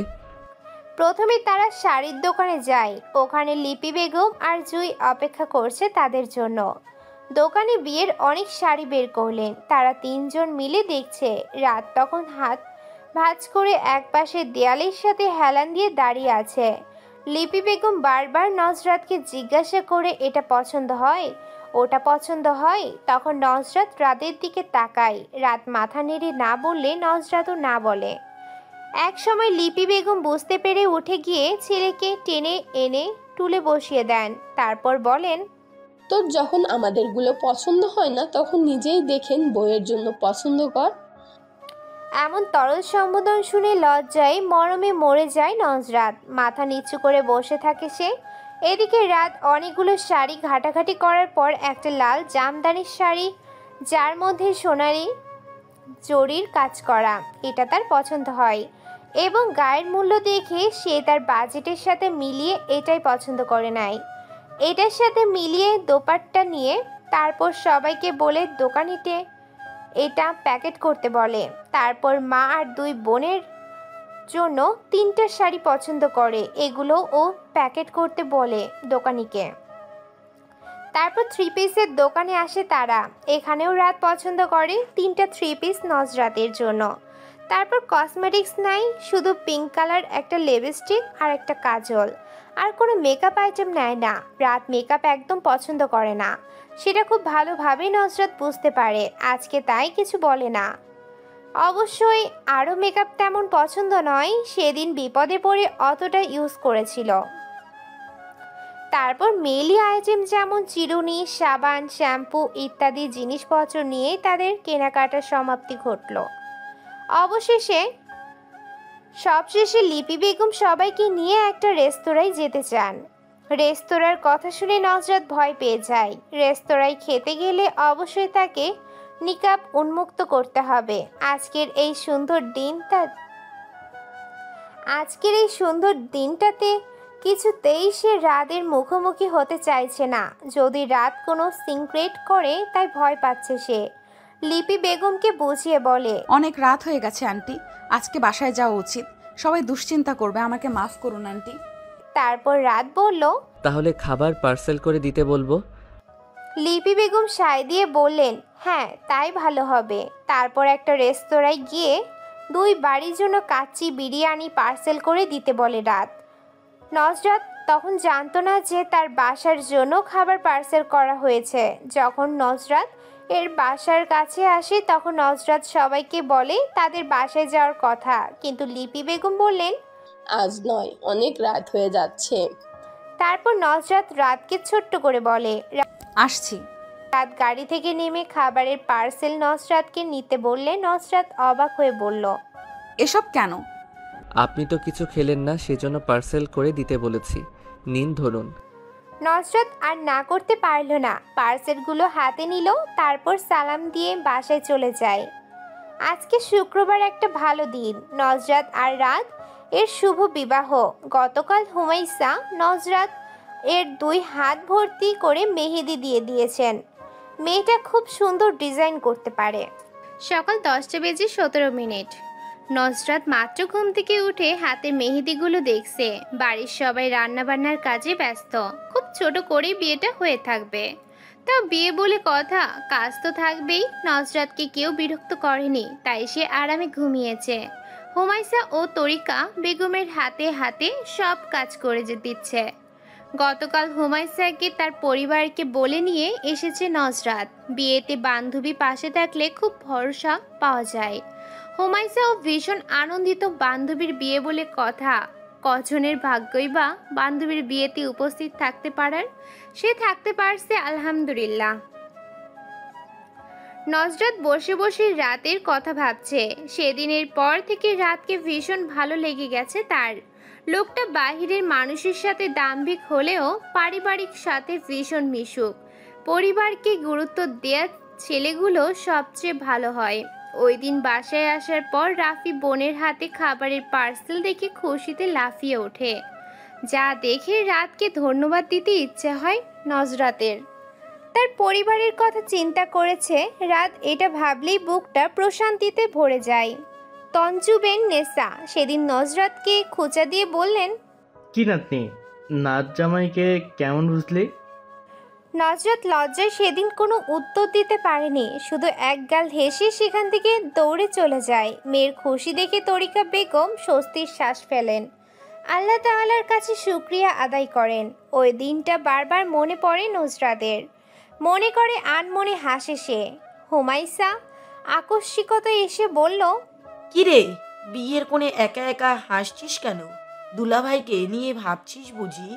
নজরাত লজ্জায় লাল হয়ে যায়, তারপর যা বলে বাথরুমে দৌড় দেয়। দুপুরে জোহরের পর বরপক্ষের আগমন ঘটে। বইয়ের জন্য আনা জিনিসপত্র মিসেস কলি বেগম তঞ্জুবেন নেসার হাতে তুলে দেন। সব কিছু খুলে দেখে সবাই। তারপর হুমায়সা নজরাতকে সাজানো শুরু করে। লিপি বেগম নিজের থেকে কিছু গহনা ছোট ছেলের বইয়ের জন্য নিয়ে এসেছেন। আজকে ছেলের সামর্থ্য নেই, কিন্তু একদিন হবে ইনশাল্লাহ। ততদিন কি নতুন বউ খালি থাকবে? কখনো না।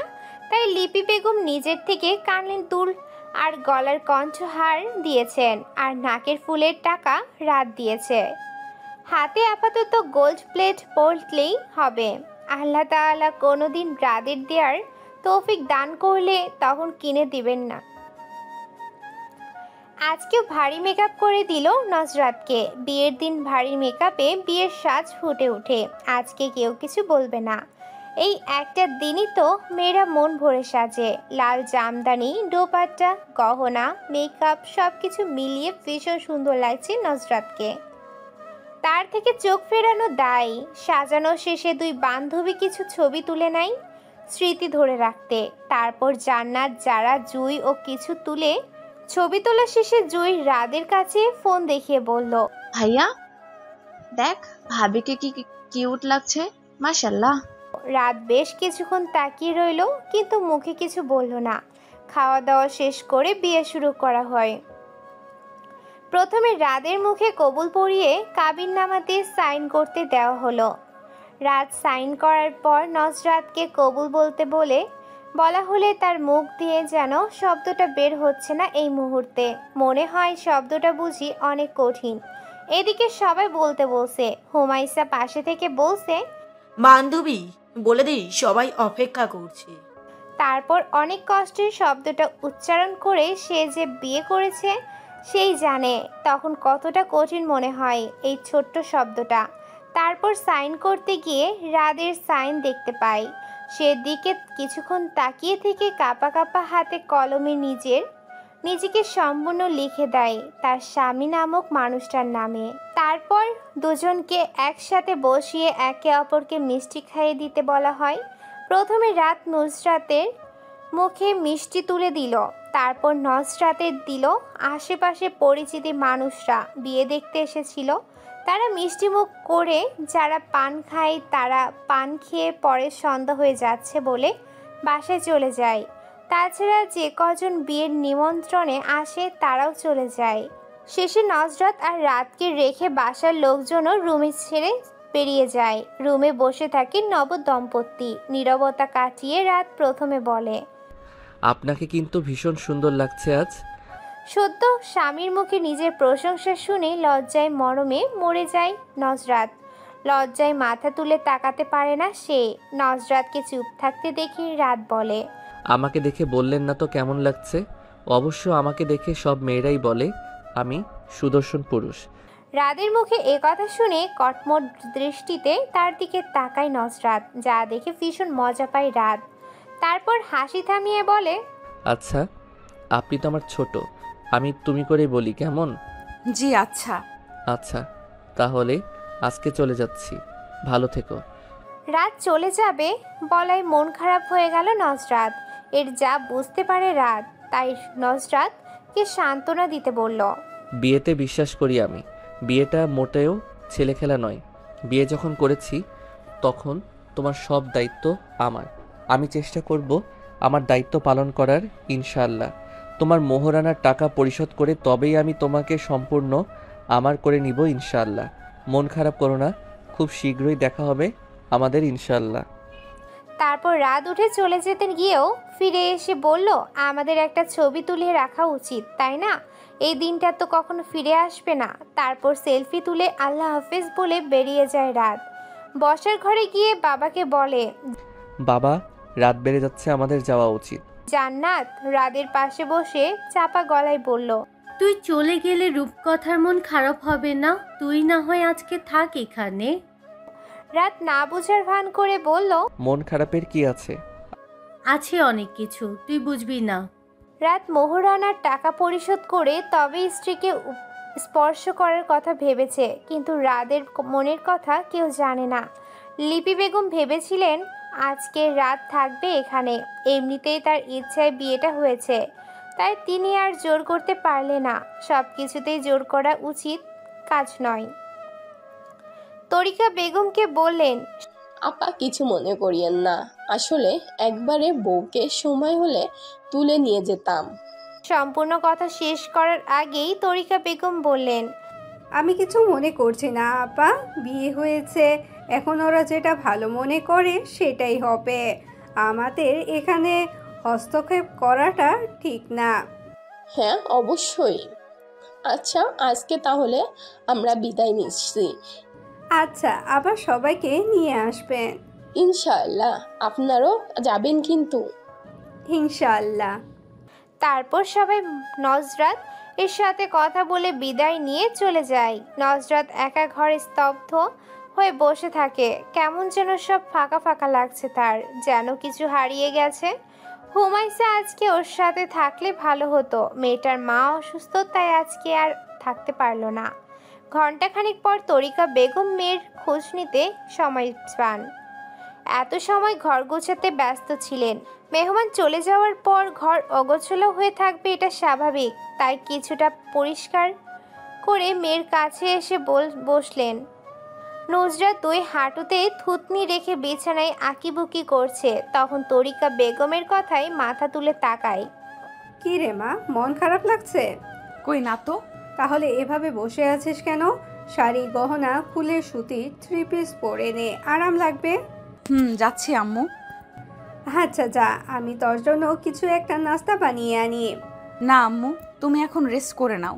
সারা দিন কত ধকল গেল তোমার। তাহলে তোর শ্বশুর বাড়ি থেকে যে মিষ্টি আনা হয়েছে সেই মিষ্টি নিয়ে আসি। তোর তো ছানা মিষ্টি পছন্দ, মিষ্টি খেয়ে একটু শুয়ে থাক, ভালো লাগবে। পরে উঠে রাতের খাবার খাবি। তারপর তরিকা বেগম চলে যাওয়ার পর নজরাত শাড়ি চেঞ্জ করে 3 পিস পরে ফ্রেশ হয়ে আসে। এখন খুব হালকা লাগছে নিজেকে। রাত 11:30। নজরাত এশার নামাজ পড়ে খাবার খেয়ে শুয়ে শুয়ে ফেসবুক স্ক্রল করছে। এমন সময় অপরিচিত নাম্বার থেকে কল আসে। কল রিসিভ করে সালাম দিল নজরাত। ওপাশ থেকে সালামের জবাব দিয়ে বলল, আমি রাত বলছি। নজরাত ক্ষীণ একটু হেসে বলল, জানি। কি করে জানলে? এমনিতেই বুঝতে পেরেছি। আচ্ছা, কি করছিলে? নজরাত বিনা ভূমিকায় বলল, এই তো ফোন স্ক্রল করছিলাম। আপনি কি করছেন? এই প্রশ্নটা করে নজরাত নিজেই বোকা বনে গেল। তবুও রাত বলল, আমার নতুন বউয়ের সাথে কথা বলছি। এই তরল মন্তব্যে এত লজ্জা পায় নজরাতের যা বলে বোঝাতে পারবে না। তাই আর কিছু বলার ভাষা খুঁজে পেল না। তখন রাত বলল, আমার একটা ইচ্ছা আছে, বলবো? বলেন। আমার ইচ্ছা ছিল আমার বউয়ের সাথে লুকিয়ে প্রেম করব। লুকিয়ে প্রেম করবেন মানে? এখন তো আর কেউ কিছু বলবে না, তাহলে লুকিয়ে করার দরকার কি? সেটাই তো আসল মজা। দেখো, দুজন গার্লফ্রেন্ড আর বয়ফ্রেন্ড যখন পরিবারের অগোচরে লুকিয়ে লুকিয়ে প্রেম করে তখন কিন্তু ওরা খুব আনন্দ পায়।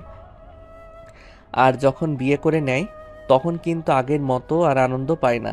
তখন আর সেই ফিলিংস থাকে না। কেন থাকে না জানো? না তো, কেন বলুন তো থাকে না? কারণ তারা বিয়ের পূর্বেই একে অপরের সাথে দেখা সাক্ষাৎ কথাবার্তা বলে ফেলে, যার কারণে আর নতুনত্ব কিছু থাকে না। তাই আমি ঠিক করেছিলাম বিয়ের পর আমার বউয়ের সাথে লুকিয়ে প্রেম করব। চলো আগামীকাল থেকেই শুরু করা যাক। আগামীকাল থেকেই?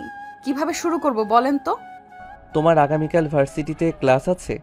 নজরাত ভেবে বলল, না, আগামীকাল তো আমার ক্লাস নেই। তাহলে আরো ভালো হয়েছে। আমরা আগামীকাল সারাদিন ঘুরে বেড়াবো, কিন্তু বাসায় কাউকে বলবে না। আম্মু তো বাসা থেকে বের হওয়ার সময়ই জিজ্ঞাসা করবে কোথায় যাচ্ছি, তখন কি বলবো তাহলে? বলবে যে একটু দরকার আছে। আচ্ছা ঠিক আছে। পরের দিন সকালবেলা নজরাত বের হওয়ার সময় তরিকা বেগম বললেন, আজকে তো তোর ক্লাস নেই, তাহলে কোথায় যাচ্ছিস? আম্মু একটু দরকার আছে, চলে আসবো তাড়াতাড়ি। এই বলে নজরাত দৌড়ে বেরিয়ে যায়। মেয়ের ভাবগতি দেখে তরিকা বেগম একটু অবাকই হলেন, তবে বিষয়টা আমলে নিলেন না। তিনিও তৈরি হয়ে অফিসে রওনা দিবেন। নজরাত বাসা থেকে বেরিয়ে আসার পর দেখতে পায় রাত বাইক নিয়ে তার জন্য অপেক্ষা করছে। নজরাত কাছে এসে সালাম দিয়ে বলল, তাড়াতাড়ি চলুন আম্মু, এক্ষুনি অফিসে যাওয়ার জন্য বের হবে। রাত সালামের জবাব দিয়ে বলল, বুঝলাম না ব্যাপারটা, মনে হচ্ছে আমি তোমার জন্য এখানে বসে অপেক্ষা করছি। কী সব বলছো তুমি?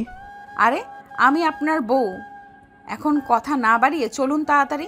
রাত আর কথা না বাড়িয়ে বলল। উঠে বসো। তারপর রাত বাইক নিয়ে অনেক দূর চলে আসে। নদীর উপরে ভাসমান রেস্টুরেন্টে আসে তারা। দুজনে মুখোমুখি বসে আছে। রাত গভীর দৃষ্টি নিক্ষেপ করে বলল, তুমি সেই মেয়েটা? বলনি কেন এতদিন? আর তুমি এত মেকআপ করে লুকিয়েছিলে কেন? নজরাত একটু সংকুচিত হয়ে বলল, ভার্সিটিতে বান্ধবীরা ডেয়ার দেয়, সেজন্য আপনার সাথে কথা বলতে গিয়েছিলাম, কিন্তু আপনি ওরকম ব্যবহার করলেন যার জন্য আমি বিয়েটাও করতে চাইনি। তাই ওরকম সেজে বিয়েটা যেন না হয় তাই চেষ্টা করেছি, কিন্তু শেষ পর্যন্ত আম্মুর জন্য বিয়েটা করতেই হলো। নজরাত বিয়েতে রাজি ছিল না শুনে রাত এর মনটা বিষাদে ভরে ওঠে। হ্যাঁ, সেও বিয়েতে রাজি ছিল না, কিন্তু সেটা তো মেকআপ সুন্দরী মেয়েকে দেখে। আচ্ছা, যদি তার বদলে নজরাতকে দেখতে পেত তাহলে কি সে রাজি হয়ে যেত? হয়তো হতো। তখন তো আর বিয়ে না করার কারণ খুঁজে পেত না, তাই রাজি হতো বোধহয়। রাত অন্যমনা হয়ে পানির দিকে চেয়ে রইল, জবাব দিল না। অনেকক্ষণ বাদে হঠাৎ বলল, কি খাবে বলো? আপনার যা খুশি অর্ডার দিন। রাত মেনু কার্ড দেখে ফ্রেঞ্চ ফ্রাই, চিকেন ফ্রাই আর কোল্ড ড্রিঙ্কস অর্ডার দিল। তারপর তাদের মধ্যে নীরবতাই বয়ে গেল। রাদের কেমন জানি অস্বস্তি লাগছে। আগের মতো চঞ্চলতা আর আসছে না। একটা ধাক্কা তাকে নীরব করে দিয়েছে। ভিতরটা কেমন যেন অস্থির অস্থির লাগছে। এখানে আর থাকতে ইচ্ছে করছে না। নজরাত আর চোখে সবটাই খেয়াল করে চলেছে, যা তাকে ভীষণ ভাবাচ্ছে। নিজেকে এখন অপরাধী মনে হচ্ছে। সময়টা এখানে স্থির হয়ে গেলে ভালো হতো বোধহয়। না না, সময়টা পেরিয়ে পূর্বের মতো সবকিছু স্বাভাবিক হলে ভালো হতো। নীরবতার মাঝে লম্বা গড়নের চমৎকার একটা চেহারার ছেলে, বয়স বেশি হলে 15 হবে। ছেলেটা খাবার নিয়ে আসে। ছেলেটা খাবার দিয়ে বলল, আর কিছু লাগলে বলবেন স্যার। রাত বলল, কোন ক্লাসে পড়ো তুমি? জি, 10ম শ্রেণীতে পড়ি। এখানে কাজ করে পড়াশোনা ঠিকমতো করতে পারো? জি পারি, এটা আমার বাবার রেস্তোরাঁ, বাবাকে সাহায্য করতেই মাঝে মাঝে এসে কাজ করি। আচ্ছা, খুব ভালো। ছেলেটা চলে যাওয়ার পর রাত কিছুক্ষণ ভাবুক হয়ে বসে রইল। তার মনে হলো ছেলেটার থেকে অনেক কিছু শেখার আছে। বাবাকে সাহায্য করার কথা কখনো মাথায় আসেনি তার। যদিও তার বাবা একজন সরকারি কর্মকর্তা ছিলেন, তাই এখানে সাহায্য করার কিচ্ছু নেই। কিন্তু বাবা এখন অবসরপ্রাপ্ত, বয়স হয়েছে। এই বয়সে এসেও কত কষ্ট করে বাজার করে আনে তাদের জন্য, অথচ সে একজন প্রাপ্তবয়স্ক পুরুষ হয়ে বসে বসে খায়, বাবাকে কোনো প্রকার সাহায্য সহযোগিতা করে না। কথাটা ভেবে মনে মনে অনুতপ্ত হলো সে। এদিকে নজরাত আর চুপ করে বসে থাকতে পারল না, জিজ্ঞাসা করে ফেলল, কি এত ভাবছেন বলেন তো? ও সরি, খাবার ঠান্ডা হয়ে যাচ্ছে, খাওয়া শুরু করনি কেন? তারপর নজরাতের দিকে এগিয়ে গিয়ে বলল, খাও। রাত একটু বরকালো, পরে হাতে নিয়ে নজরাতকে খাইয়ে দেয়। তারপর নজরাতও খাইয়ে দেয়। খাবার খেয়ে বিল পরিশোধ করে রওনা দেয় তারা। আজকে আর কিছু ভালো লাগছে না রাদের। নজরাতকে বাসায় নামিয়ে সেও তার বাসায় চলে আসে। নজরাত বাসায় ঢুকলে তঞ্জুবেন নেসা জিজ্ঞেস করেন, কি নাতনি, বরের লগে ঘুরতে গেছিলে বুঝি? নজরাত অবাক হয়ে বলে, হাতে তুলে খাইয়ে দিতে হয়। এই বুড়ি, তুমি কিভাবে জানলে? বুঝি, সব বুঝি। পাকা বুড়ি তো তুমি। 3 দিন পেরিয়ে যে রাদের কোনো খবর নেই। নজরাতকে একটা কল মেসেজ কিছুই দেয়নি সে। ভার্সিটিতেও দেখা যায়নি তাকে। নজরাত আর থাকতে না পেরে 5ম দিনে তার শাশুড়ি মায়ের কাছে কল করে। লিপি বেগম খুশি হন নতুন বইয়ের কল দেখে। কুশল বিনিময় করে লিপি বেগম জিজ্ঞাসা করেন রাদের সাথে কথা হয় কিনা। নজরাত আমতা আমতা করে বলল, জি হয়। তারপর লিপি বেগম পর্দার গুরুত্ব বললেন, তুমি তোমার স্বামী আমানত, তাই নিজেকে পর্দায় আবৃত করে রেখো মা। পর্দায় নারীর সম্বল, জানো তো? জি আন্টি। আন্টি নয়, আম্মা বলে ডেকো আমায়। জি আচ্ছা। তারপর রাদের কথা শুনতে পায় নজরাত। তার মাকে ডাকছে সে। লিপি বেগম ছেলের ডাক শুনে বললেন, আচ্ছা এখন রাখছি, পরে কথা বলবো, ভালো থেকো। তারপর সালাম দিয়ে কল রেখে দেন লিপি বেগম। ছেলে ডাকছে বলেই তাড়াহুড়ো করে কল রেখে দিলেন তিনি। এদিকে নজরাতের মনটা ভীষণতায় ভরে গেল। বিমর্ষ বিবর্ণ মুখে বসে থেকে কিছু একটা ভেবে উঠে গিয়ে বোরখা পরে তৈরি হয়ে নিল। মায়ের কাছে গিয়ে বলল, আম্মু বাসায় থেকে অনেক বোরিং লাগছে, হুসেনদের বাসায় 2 দিন থেকে আসি। আজ তরিকা বেগমের অফিস বন্ধ। তিনি শুয়েছিলেন। মেয়ের কথায় উঠে বসে বললেন, হঠাৎ ওদের বাড়িতে যাবি কেন? জামাইকে বলেছিস? নজরাত খানিকটা বিরক্ত নিয়ে বলল, আমি কি এখনো তাদের বাড়িতে গিয়েছি যে কোথাও যেতে পারমিশন নিয়ে যেতে হবে? আমি যাচ্ছি। নজরাত চলে গেল। এটা নতুন না। যখনই নজরাত এর মন খারাপ থাকে তখনই সে হুমাইসার কাছে চলে যায়। হুমাইসাও নজরাত এর বাসায় চলে আসে। তারা দুজন ভীষণ ভালো বান্ধবী, তাই কেউ বাধা দেয় না। সন্ধ্যাবেলা রাত শাশুড়ির বাসায় আসে। তরিকা বেগম নতুন জামাইকে দেখে কোনটা রেখে কি করবেন ভেবে পান না। তারপর নাস্তা তৈরি করতে ব্যস্ত হয়ে পড়েন। রাত শাশুড়ি মায়ের কাছে শুনেছে তার বউ বান্ধবীর বাসায় বেড়াতে গিয়েছে, তাই এখানে আর থাকতে ইচ্ছে করছে না তার। কিন্তু চলে গেলে খারাপ দেখাবে, তাই অগত্যা বাধ্য হয়ে বসে আছে। তঞ্জুমের নেসা এটা সেটা জিজ্ঞেস করছে তাকে। সেও ভালো ছেলের মতো জবাব দিচ্ছে। তরিকা বেগম জামাইকে নুডলস আর ফুল পিঠা খেতে দেন। ফুল পিঠা আগেই বানিয়ে তেলে ভেজে রাখা ছিল, ওগুলো দ্বিতীয়বার তেলে ভেজে গুড়ের চিরাই দিয়েছে। সাথে রাত এর আনা ফল আর মিষ্টিও দিল। তঞ্জুবের নেসা মেয়েকে বললেন, তোরই পানি দিলি না? তরিকা বেগম বললেন, হ্যাঁ আম্মা দিচ্ছে। তারপর হন্তদন্ত হয়ে ছুটে পানি নিয়ে আসেন। বিয়ের পর নতুন জামাই প্রথম আসলো, অথচ মেয়েটা বাসায় নেই। তাই তিনি কি করবেন ভেবে পান না। তরিকা বেগম রাতকে বললেন, বাবা তুমি নাস্তা করো, আমি নজরাতকে বলি বাসায় চলে আসতে। একথা শুনে রাত ব্যস্ত হয়ে বলল, না আন্টি, ওকে কিছু বলার দরকার নেই, আমি এমনিতে এসেছিলাম, চলে যাব এখন। কি বলো বাবা, আজকে থাকবে না? নজরাত নাই বললেই তুমি চলে যেতে চাইছো? আমি এখনই নজরাতকে আসতে বলছি। না আন্টি প্লিজ, ওকে আসতে বলবেন না, রাত হয়ে যাচ্ছে, একা আসাটা রিস্ক হবে। রাতের শেষের কথাই দমে যান তরিকা বেগম। সত্যি তো, রাত হয়ে যাচ্ছে, একা মেয়েটা আসবে কিভাবে? পরিস্থিতি তো ভালো না, কখন কি দুর্ঘটনা ঘটে তার তো কোনো ঠিক নেই। রাফি কোচিং করে মাত্র বাসায় ঢুকলো। নতুন দুলাভাইকে দেখে দৌড়ে এসে বলল। রাত মুচকি এসে বলল, আলহামদুলিল্লাহ ভালো, তুমি কেমন আছো? ভাই ভালো আছি। পড়াশোনা কেমন চলছে তোমার? এই চলছে কোনো রকম। ভালো নয় কেন? তরিকা বেগম বললেন, সারাদিন দুষ্টুমিতে মেতে থাকে, একদম পড়াশোনা করতেই চায় না, ভালো হবে কিভাবে বলো? মায়ের কথায় রাফি লজ্জে মাথা নিচু করে বসে থাকে। রাত কিছুক্ষণ পড়াশোনা নিয়ে রাফিকে বোঝায়, তারপর সবার কাছ থেকে বিদায় নিয়ে চলে যায়। নজরাত হুমাইসাদের বাসায় আসার পর থেকে মন খারাপ করে বসে আছে। হুমাইসা ও বান্ধবীর সাথে শোক পালন করছে।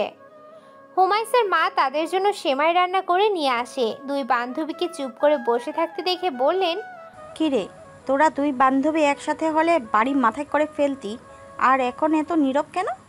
হুমাইসা ঠোঁট উল্টে বলে, আমাদের আজকে মন ভালো নেই। কেন, কি হয়েছে? ওই তুমি বুঝবে না, তুমি বুঝবে না। নজরাতা সেম টাইম তারপর তারা তিনজনে মিলে সেমাই খায়। হুমাইসার বাবা একজন প্রবাসী। তারা 3 বোন। বড় বোনের বিয়ে হয়েছে, শ্বশুরবাড়িতে থাকে। তারপর হুমাইসা, এরপর তার ছোট বোন হাবিবা এবার 5ম শ্রেণীতে পড়ে। হুমাইসাদের ঘরে বর্তমানে কোনো পুরুষ মানুষ থাকে না, তাই এখানে নির্দ্বিধায় চলে আসতে পারে নজরাত। তাছাড়া নজরাতদের বাসায় ও উপযুক্ত কোনো পুরুষ মানুষ নেই, তাই হুমাইসা ও সেখানে নির্দ্বিধায় যেতে পারে। দুই বান্ধবীর দৌলতে তাদের মায়ের মধ্যেও সুসম্পর্ক গড়ে উঠেছে, তাই তারা মেয়েদের বাধা দেন না। অপরদিকে রাত নজরাতকে কল করে তার ফোন বন্ধ পেয়ে তাদের বাসায় এসেছিল, কিন্তু নজরাতকে না পেয়ে মন খারাপ করে চলে যেতে যায়। তার ধারণা সেদিনের ব্যবহারে হয়তো কোনোভাবে নজরাত কষ্ট পেয়েছে, তাই ফোন বন্ধ করে রেখেছে। তাছাড়া কয়েকদিন রাত অনেক ব্যস্ত থাকায় নজরাতের খোঁজ নেওয়ার সময় পায়নি বলে হয়তো মেয়েটা রাগ করে বান্ধবীর বাসায় গিয়ে বসে আছে। লজ্জায় শাশুড়ি মায়ের কাছে নজরাতের বান্ধবী বাসার ঠিকানা চাইতে পারেনি সে। এখন বাসায় এসে আফসোস করছে। সেদিন নজরাতকে দেখার পর থেকে তার মাথায় তাসনুফার কথা ঘুরপাক খাচ্ছিল। তাসনুফা বলেছিল সেদিন নজরাত যে ছেলেটার সাথে দাঁড়িয়ে কথা বলছিল তার সাথে নজরাতের সম্পর্ক আছে, অথচ তখন তাদের বিয়ের কথা চলছিল। সত্যি কি ওই ছেলেটার সাথে নজরাতের সম্পর্ক আছে বা ছিল? আগে সম্পর্ক থাকলেও রাতের কোনো সমস্যা নেই, কিন্তু এখন যদি থাকে তাহলে? তাই রাত সেদিনের ছেলেটাকে খুঁজে বেড়ায়, কিন্তু পুরো ভার্সিটিতে খুঁজে পায় না। আসলে কারো নাম ঠিকানা না জানলে খুঁজে বের করা মুশকিল। নুসরাতকে জিজ্ঞাসা করাও যাবে না। যদি এসব কিছু সত্যি না হয়ে থাকে তাহলে মেয়েটা কষ্ট পাবে, তাই তাকেও জিজ্ঞাসা করতে পারেনি রাত। এদিকে তাসনুফাকে জিজ্ঞাসা করলে ও বলে, শুনলাম তুই নাকি বিয়ে করেছিস, বিয়ের পরে অন্য মেয়েদের খবর নিচ্ছিস, ব্যাপার কি বলতো? এই তোর চরিত্র, যাকে কিনা অনেকে আইডল মনে করে তোর বউয়ের সাথে যোগাযোগ করে দিস, তাহলে তাকে সাবধান করে দেব, তোকে যেন সবসময় চোখে চোখে রাখে। মেয়েটার কথা শুনে রাত সেদিন ভীষণ রেগে গিয়েছিল। তাকে তার বন্ধুরা শান্ত করে, না হলে হয়তো তাসনুফার গায়ে হাত তুলে বসতো।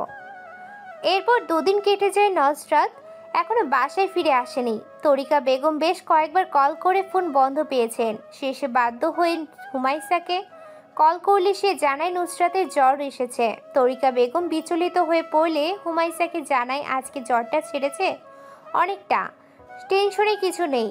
হুমায়সা ফোন রেখে নুসরাতকে বলল, আন্টি, তোর অসুস্থতার কথা শুনে টেনশন করছে, একটু কথা বলতে পারতি? নজরাত খাটের বাচুতে বালিশ ঠেকা দিয়ে আধশোয়া হয়ে বসে আছে, মাথাটা ভীষণ ধরে আছে। দীর্ঘশ্বাস ফেলে বলল, এখন আম্মুর সাথে কথা বললে ঠিক ওনার কথা জিজ্ঞেস করতো, তাই বলিনি। সম্পর্ক শুরু না হতেই এইভাবে ভেঙে যেতে দিবি? ওনার বোধ হয় আমাকে পছন্দ নয়। কিভাবে জানলি? ভাইয়া কি এই কথা তোকে বলেছে? ওনার রিয়াকশন দেখে বুঝতে পেরেছি আমি। বিয়েটা ভেঙে গেলে আম্মুকে কিভাবে সামলাবো আমি, এসব ভাবতে ভাবতে মাথা কাজ করছে না। আর তুই কষ্ট পাবি না? সেসব ভাবতে পারছি না, ভীষণ কষ্ট হচ্ছে আমার, জানিস। আমি না জানলে আর কে জানবে? হুমায়সা তার বান্ধবীর কষ্ট আর চোখে দেখতে পাচ্ছে না, তাই ঠিক করলো আগামীকাল ভার্সিটিতে গিয়ে রাদের সাথে কথা বলবে। ছোট ক্যাবিনেটের উপর রাখা দৈনিক যুগান্তর পত্রিকা। ফারুক সাহেব শূন্য চোখে চেয়ে আছে উপরের দিকে। জুই দরজায় দাঁড়িয়ে বলল, বাবা আসবো? আয় মা। বাবা, তোমার কি শরীর খারাপ? কই না তো।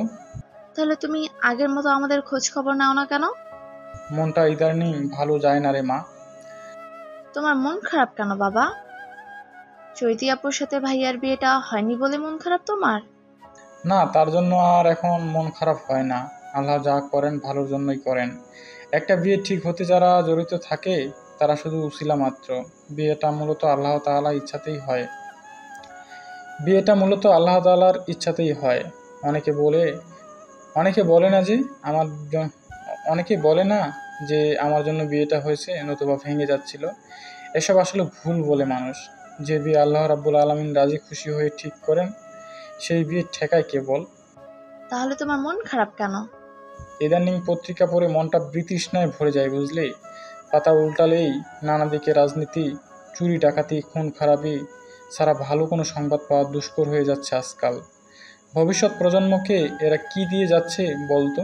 স্বাধীন দেশে থেকেও কেমন পরাধীন মনে হয়। এসব ভাবলেই মাথাটা ভীষণ ধরে যায়। তাহলে এসব নিয়ে ভেবো না বাবা।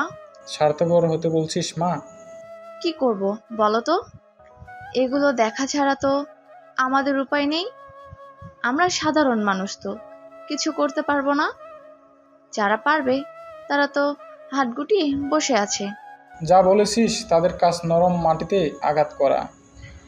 ঠিক বলেছ বাবা। আম্মা আমাদের জন্য বসে আছে, এখন নাস্তা করবে, চলো। আচ্ছা চল।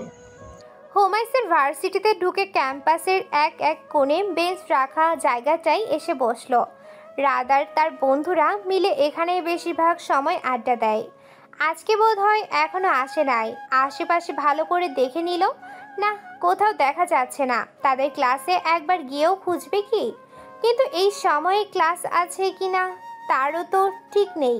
তাছাড়া রাদের কিছুদিন পরেই মাস্টার্সের ফাইনাল পরীক্ষা, এই সময় ক্লাস হয় কিনা জানা নেই। আচ্ছা, কিছুদিন পর পরীক্ষা বলে রাত যদি ভার্সিটিতে আসা বন্ধ করে দেয় তাহলে তো মুশকিল। রাদের সাথে কথা বলতে না পারলে ওদের মধ্যে কিচ্ছু ঠিক হবে না। নানা কথা ভাবতে ভাবতে হুমায়সার মনটা খারাপ হয়ে গেল। এদিকে নজরাতকে বলে এসেছে শপিং মলে যাবে সে। যদি সত্যি কথা বলতো তাহলে নজরাত বুঝে ফেলতো, তখন কিছুতেই হুমায়সাকে ভার্সিটিতে আসতে দিতে চাইতো না। প্রায় ঘন্টাখানেক এখানে বসে অপেক্ষা করলো হুমায়সা, কিন্তু রাদের দেখা পেল না। শেষে ধৈর্যহারা হয়ে চলে যাওয়ার জন্য ভার্সিটি থেকে বেরিয়ে লেগুনার জন্য দাঁড়ালে পেয়েও যায়। লেগুনায় তার সাথে একজন মহিলা যাত্রী আর দুজন হলেই বোধহয় গাড়ি ছেড়ে দিবে। হুমায়সা মন খারাপ করে ভার্সিটির গেটের দিকে তাকিয়ে আছে। দুজন যাত্রী আসতেই গাড়ি ছেড়ে দিবে, এমন সময় রাতকে বাইক সমেত ভার্সিটিতে ঢুকতে দেখা গেল। হুমায়সা দ্রুত বলল, মামা গাড়ি থামান। ড্রাইভার গাড়ি থামাতেই হুমায়সা গাড়ি থেকে নেমে দৌড়ে ভার্সিটিতে ঢুকে গেল। তার এমন কাণ্ডে সবাই একটু অবাকই হলো, কিন্তু কেউ কিছু বলল না। ড্রাইভার আর বসতে পারলো না, গাড়ি ছেড়ে দিতে হলো। এসব রোডে গাড়ি বেশিক্ষণ দাঁড় করিয়ে রাখা যায় না, তাই হুমায়সা ভার্সিটিতে ঢুকে এদিক ওদিক তাকিয়ে সেই বেঞ্চের কাছে রাতকে দেখতে পেয়ে দ্রুত পায়ে হেঁটে রাদের কাছে গিয়ে বলল, আসসালামু আলাইকুম। ও অবশেষে আপনাকে পেলাম ভাইয়া। শুকনো ঠোঁট জিহ্বা দিয়ে ভিজিয়ে রাত আর তার বন্ধুদের দিকে একবার চেয়ে বলল, আমাকে বলছেন? হ্যাঁ ভাইয়া, আমি নজরাত এর বান্ধবী হুমাইয়াস। নজরাতের নাম শুনে উদ্বিগ্ন হয়ে রাত বলল, ও কি আপনার বাসায় আছে? হ্যাঁ ভাইয়া, ওর ব্যাপারে আপনার সাথে কথা বলতে এসেছি। আপনার কি সমস্যা হবে?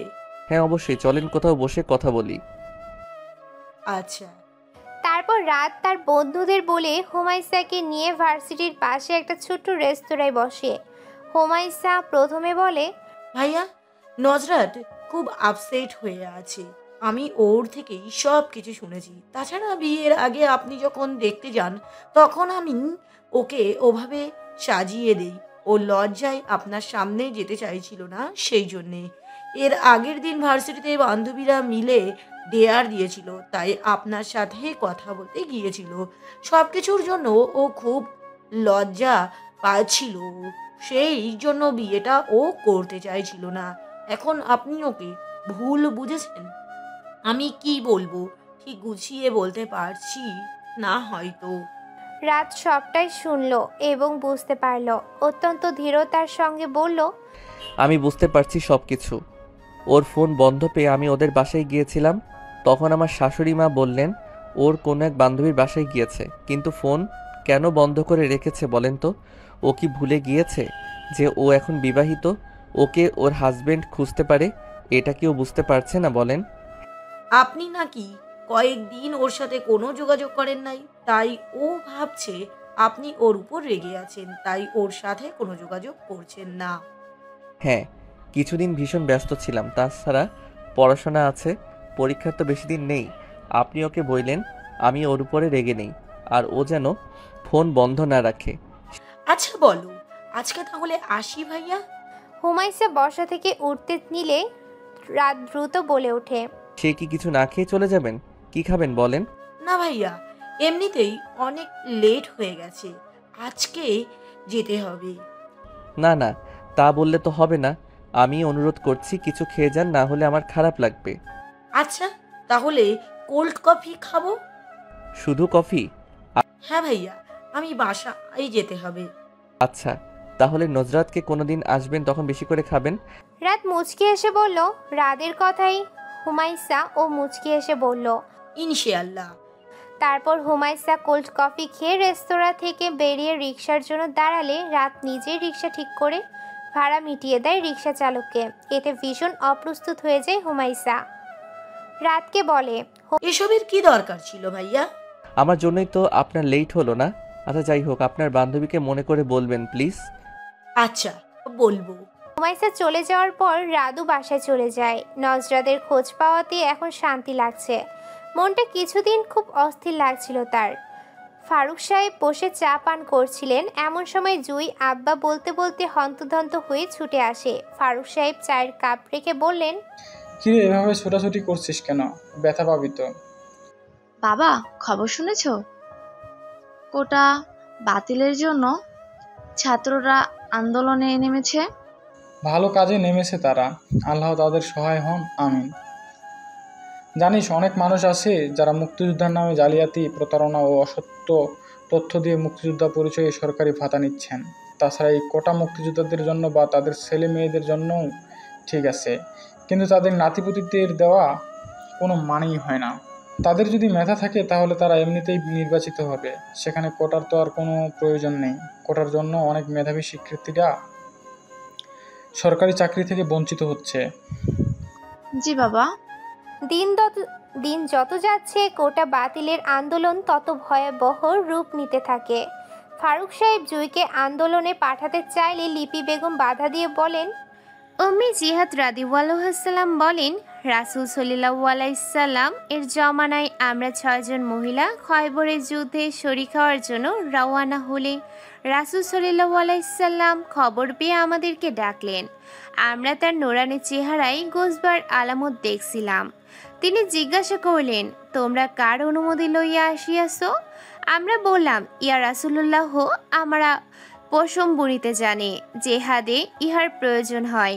আমাদের সাথে জখমের ওষুধও আছে, আর কিছু না হোক মুজাহিদদের তীর এগিয়ে দেওয়ার কাজে সাহায্য করব। কেউ অসুস্থ হলে সেবা সুস্থতার কাজে সাহায্য, ছাতু গোলানো, পানি দেওয়ার কাজে সাহায্য করব। অতঃপর তিনি অনুমতি দিলেন। এর দ্বারা আমরা কি বুঝতে পারলাম? বুঝলাম যে মহিলারা যুদ্ধে যাওয়া রাসূল পছন্দ করতেন না। আর যারা তখনের দলিল দেন তাদের জানা আবশ্যক যে মহিলারা ময়দানে নামে নাই। জিহাদের সময় উভয় পক্ষ নিজেদের নির্ধারিত এলাকায় তাঁবুতে অবস্থান করত।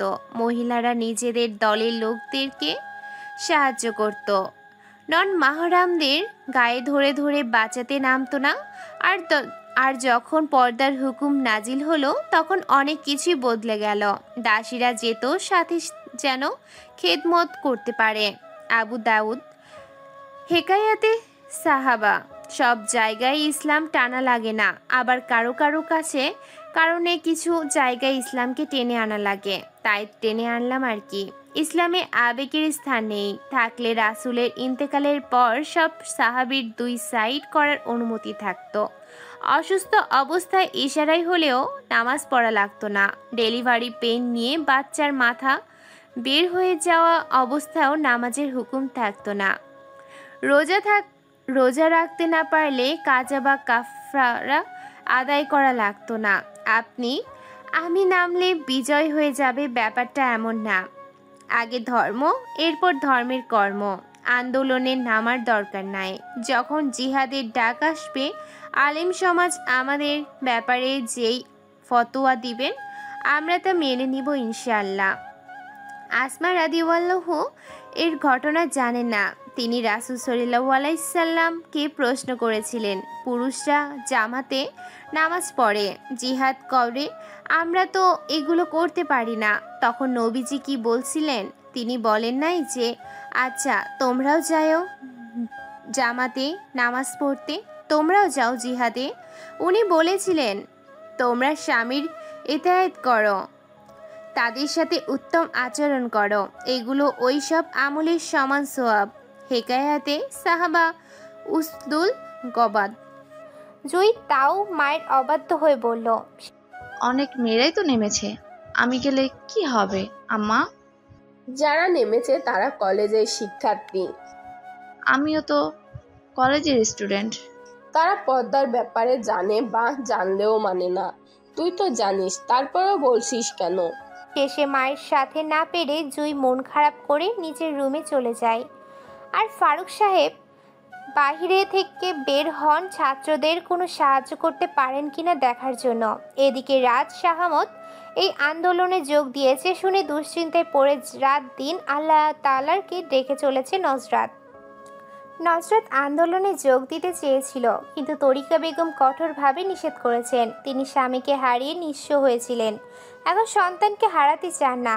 ইতিমধ্যে কতগুলো পরিবার তাদের সন্তানদের হারিয়ে আর্তনাদ করেছেন দেখা যাচ্ছে। তারপরও কোন ভরসায় মায়েরা তাদের সন্তানদের রাজপথে পাঠানোর ভরসা করবেন? এমন চিত্র বেশিরভাগ পরিবারেরই দেখা যাচ্ছে। কেউ কেউ তাদের ধিক্কার জানিয়ে বলছে, আপনারা ঘরে বসে থাকেন, আমরা প্রাণ দিয়ে সফল হলে তবে ঘর থেকে বের হয়েন। দিন যত যাচ্ছে তত মৃত্যুর সংখ্যা বেড়েই চলেছে। হেলিকপ্টার থেকে মানুষকে গুলি করা হচ্ছে, ছোট ছোট বাচ্চারা বাসা থেকেও প্রাণ হারাচ্ছে। এর ফলে ছাত্ররা আরও সাহসী হয়ে উঠছে। প্রশাসন তাদের দমিয়ে রাখতে পারছে না, আর পারছে না বলেই অনৈতিকভাবে ছাত্রদের উপর গুলি চালাচ্ছে। এর মাঝে আবার দ্বিতীয় পক্ষ তৃতীয় পক্ষ ঢুকে ছাত্রদলের শান্ত আন্দোলনকে অশান্ত করে তোলে। নেটওয়ার্কের বন্ধ করে দেওয়া হয়, মানুষ সেই পুরনো যুগে ফিরে যায়। রেডিও শুনে দিন পার করতে হচ্ছে। নতুন প্রজন্ম চোখের সামনে আরেক যুদ্ধ দেখতে পায়, বা যা তারা বইপত্রে এতদিন পড়ে এসেছে। বৈষম্য বিরোধী ছাত্র আন্দোলনে পূর্ব ঘোষিত গণমিছিল কর্মসূচিতে হামলা চালিয়েছে আওয়ামী লীগের নেতা কর্মীরা। এতে অন্তত 30 শিক্ষার্থী আহত হয়েছে বলে খবর পাওয়া গেছে। তাদের মধ্যে 6 জন শিক্ষার্থী গুলিবিদ্ধ হয়েছেন, বেশ কয়েকজনকে চাপাতি দিয়ে কোপানো হয়েছে। এদের মধ্যে রাত ছিল। দুপুরবেলা খবর পেয়ে দৌড়ে যায় নজরাত। এত আহতদের ভিড়ে রাতকে খুঁজে পেতে অনেক সময় লেগে যায় নজরাতের। বেচারাকে পিটিয়ে প্রায় আধমারা করে ফেলেছে। স্বামীকে এমন অবস্থায় দেখে পাগল প্রায় নজরাত। পাশে শাশুড়ি মা অঝোর ধারায় কাছেন। নজরাত কাছে যেতেই তাকে ধরে আরও কান্নায় ভেঙে পড়েন তিনি। নজরাত নিজেই নিজেকে সামলাতে পারছে না। এই মানুষটাকে কিভাবে সামলাবে তার জানা নেই। ডাক্তার বলেছেন ঠিক হতে অনেক সময় লাগবে, ঠিক কতদিন লাগবে তারা এখন বলতে পারছেন না। 1 সপ্তাহ পর রাতকে তাদের বাসায় নিয়ে আসা হয়। হসপিটালে এত ভিড়ের মাঝে ছেলেটা ঠিক হবে কি না বলে মনে করেন লিপি বেগম, তাই তিনি বাসায় নিয়ে আসেন। তরিকা বেগম জামাইকে দেখে যান। দুশ্চিন্তায় ঘুম উড়ে গেছে তার। ঠিক এই কারণেই তিনি এসব আন্দোলন চান না, যেখানে মায়েরা তাদের সন্তানকে অকালে হারিয়ে ফেলবে এমন স্বাধীনতাকে নিয়ে চান না কখনোই। হয়তো এখানে মানুষ স্বার্থপর বলবে, কিন্তু মায়েরা তাদের সন্তানদের জন্য শুধু স্বার্থপর না, সব কিছুই করতে পারেন। স্বামীর এই বিপদের দিনে ঘরে হাত ফুটিয়ে বসে থাকতে পারল না নজরাত। লজ্জাশরম ভুলে স্বামীর ঘরে রওনা দিল। তরিকা বেগম বাধা দিতে গিয়েও দিতে পারলেন না। এখানে বাধা দেওয়া তার অধিকারের মধ্যে পড়ে না। কলিং বেলের শব্দে শুনে জুই এসে দরজা খুলে অবাক হয়ে বলে, ছোট ভাবি, এসো ভিতরে এসো। আম্মা, দেখো কে এসেছে। নজরাত ভিতরে ঢুকলে লিপি বেগম আসেন। তাকে দেখে নজরাত বলেন, ওনার এমন অবস্থার সময় বাসায় বসে থাকতে পারলাম না আম্মা, তাই চলে এলাম। আমি কি ভুল করেছি? লিপি বেগম ভীষণ খুশি হয়ে বললেন, না না মা, একদম ঠিক করেছো। তারপর জুইকে বলল, তোর ভাবির টলি ব্যাগটা ঘরে নিয়ে যা। জুইয়ের সাথে রাদের রুমে যাও, ফ্রেশ হয়ে কিছু খেয়ে নিবে। নজরাত বলে জুইয়ের সাথে যায়। রাতের রুমে ঢুকতেই তাকে দেখতে পেল। হাত পায়ের ইনজুরির জন্য বেচারা হাঁটাচলা করতে পারে না, তাই সারাদিন শুয়ে থাকতে হয়। জুই ট্রলি ব্যাগটা রেখে চলে যায়। নজরাতের নিঃশব্দে রাদের পাশে বসে। রাত চোখ বন্ধ করেছিল বলে নজরাতকে দেখতে পায়নি, কারণ বসার অনুভব করে চোখ মেরে তাকিয়ে বিস্মিত হয়ে যায় রাত। একটু জোরেই বলে ওঠে, তুমি এখানে কখন এসেছো? এখন তো পরিস্থিতি একদম ভালো না। তুমি বাসা থেকে একা বের হতে গেলে কেন? জি আচ্ছা, আমি আসাতে আপনি খুশি হননি? তাহলে কি চলে যাব? রাত নির্বিকার মুখে বলল, সেটা বলি নাই। এখন মেয়েরা রাস্তাঘাটে একদম নিরাপদ না। এমনিতেই হাঁটাচলা করতে পারছি না, তারপর নেটওয়ার্ক বন্ধ করে রেখেছে। দেশের পরিস্থিতি সম্পর্কে কিছুই জানতে পারছি না। জানো, এই মুহূর্তে এক টুকরো সুখ হয়ে এসেছো তুমি। এদিকে নজরাতের চোখ পানিতে টুইটুম্বর হয়ে গেছে দেখে রাত বিচলিত হয়ে বলল, এই বোকা মেয়ে, কাঁদছো কেন? আমি তো তোমার নিরাপত্তার কথা ভেবেই ওসব বলেছি। সেজন্য কাঁদছি না, আপনার অনেক কষ্ট হচ্ছে ভেবে কাঁদছি। আপনি কেন গেলেন বলেন তো? আপনার কিছু হয়ে গেলে আমার কি হবে এই একবার ভেবে দেখেছেন? আপনার কিছু হয়ে গেলে আমার কি হবে একবার ভেবে দেখেছেন? আমার কথা একটুও ভাবেন না আপনি। আমি তো মরে যাইনি বলো, তাহলে কষ্ট পাচ্ছ কেন এসব ভেবে?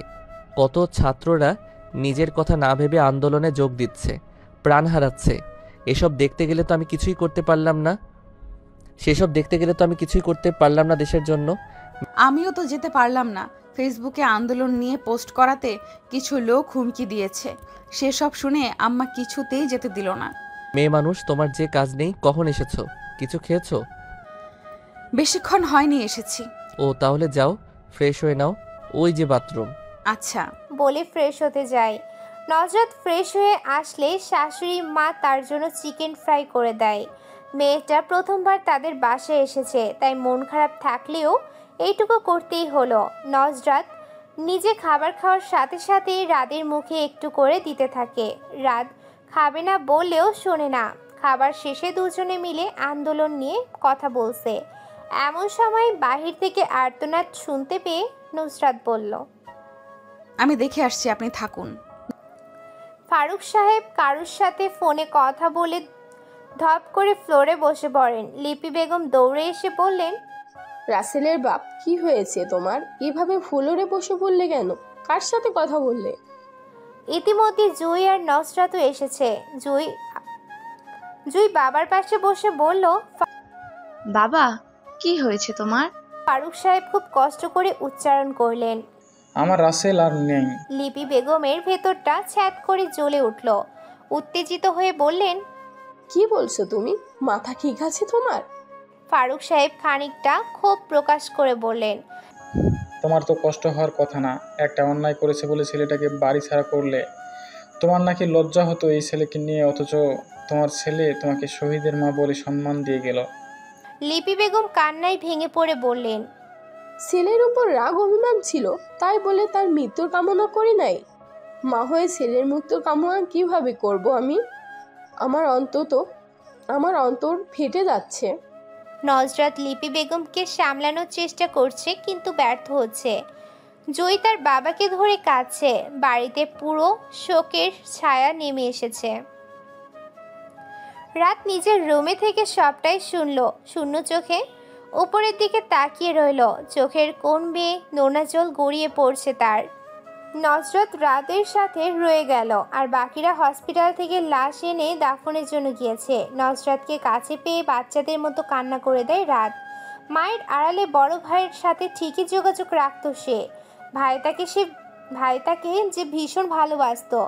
এই তো কয়েক মাস আগে একদিন ভোরবেলা ভাই তাকে কল করে কান্না করে দেয়। রাত তখন বিচলিত হয়ে রাসেল জানায় সে বাবা হতে চলেছে। সেই খুশিতে কান্না করছে। রাত সেদিন প্রথমবারের মতো বাবা হওয়ার আনন্দ কিছুটা অনুভব করতে পারে ভাইয়ের কাণ্ড শুনে। 3 মাস পর রাত সুস্থ হলে নজরাত নিজের বাসায় ফিরে আসে। রাতের পরীক্ষার মুহূর্তে সে থাকলে রাত পড়াশোনায় মনোযোগ দিতে পারবে না, তাই ফিরে আসা। নজরাত চলে আসার দিন রাত তাকে একদম ছাড়তে চাইছিল না। বেশ কিছুক্ষণ জাপটে ধরে বসেছিল আর বলেছিল, এই কদিনে আমি তোমাতে আসক্ত হয়ে গিয়েছি প্রিয়, তুমি থেকে গেলে হয় না? নজরাত কঠোর মুখভঙ্গি করে বলেছিল। রাত না হয় না। মন খারাপ করে থাকলেও আর কিছু বলেনি। নিজেই নজরাতকে তার বাসায় পৌঁছে দিয়ে যায়।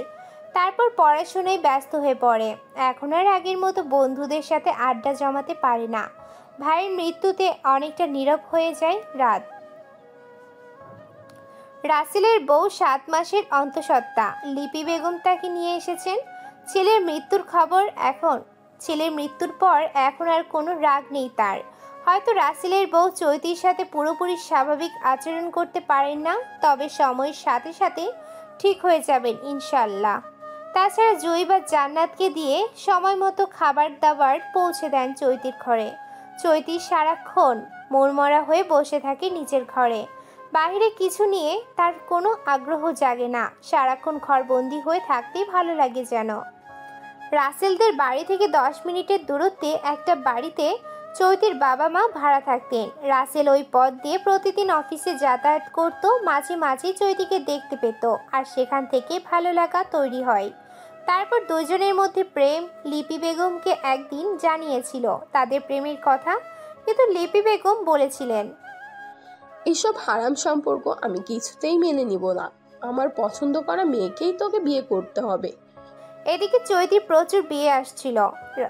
রাসেল এ কথা জানার পর সিদ্ধান্ত নেয় তারা পালিয়ে বিয়ে করবে।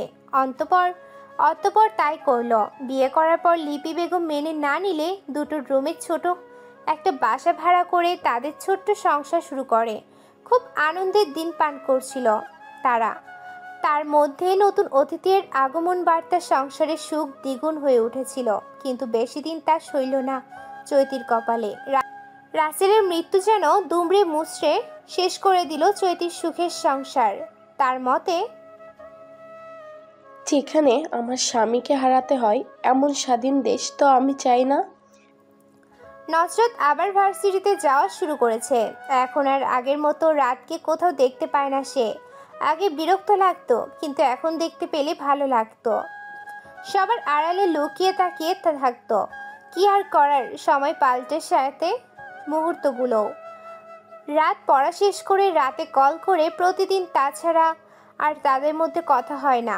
আজকে নজরাত কিছুতেই চোখ মেলে তাকিয়ে থাকতে পারছে না।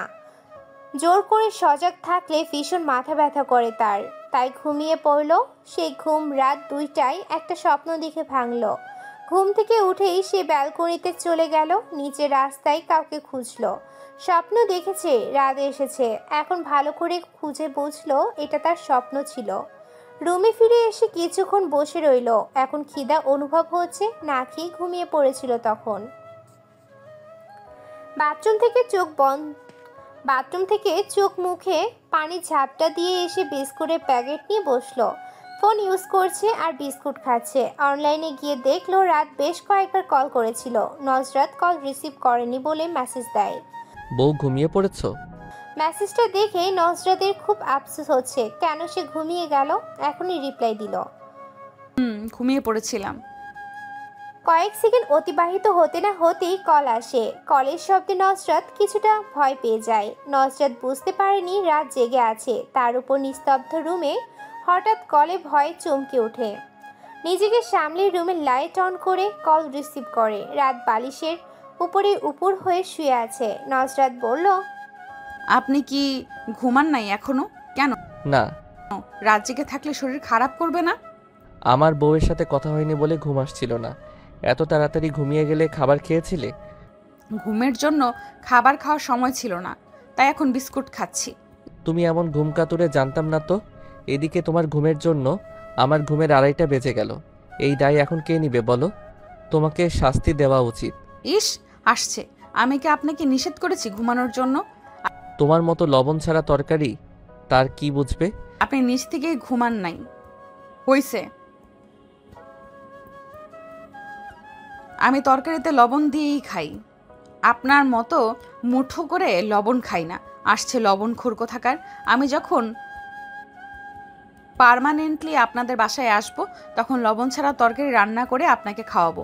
লবণ স্বাস্থ্যের জন্য কতটা ক্ষতিকর সেটা আপনি জানেন? রাত অত্যন্ত ধীরতার সঙ্গে বলল, অতিরিক্ত লবণ খাওয়ার ফলে দেখা দিতে পারে উচ্চ রক্তচাপ। এর কারণ হলো সোডিয়াম জাতীয় খাবার রক্তের চাপ বাড়ায়, ফলে ধমনীর মধ্যে প্রচুর পরিমাণে রক্ত প্রবাহিত হয়।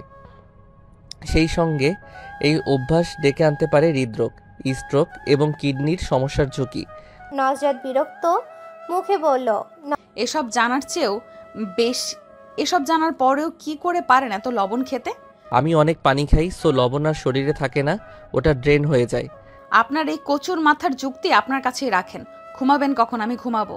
নজরাত যে রেগে গেল এটা বুঝতে পারলো রাত, তাই বলল, আগামীকাল দেখা করবে? তাহলে আমি এসে তোমাকে নিয়ে যাব। ঠিক আছে, এখন রাখছি, আপনি ঘুমান। ঠিক আছে, আল্লাহ হাফেজ। আল্লাহ হাফেজ।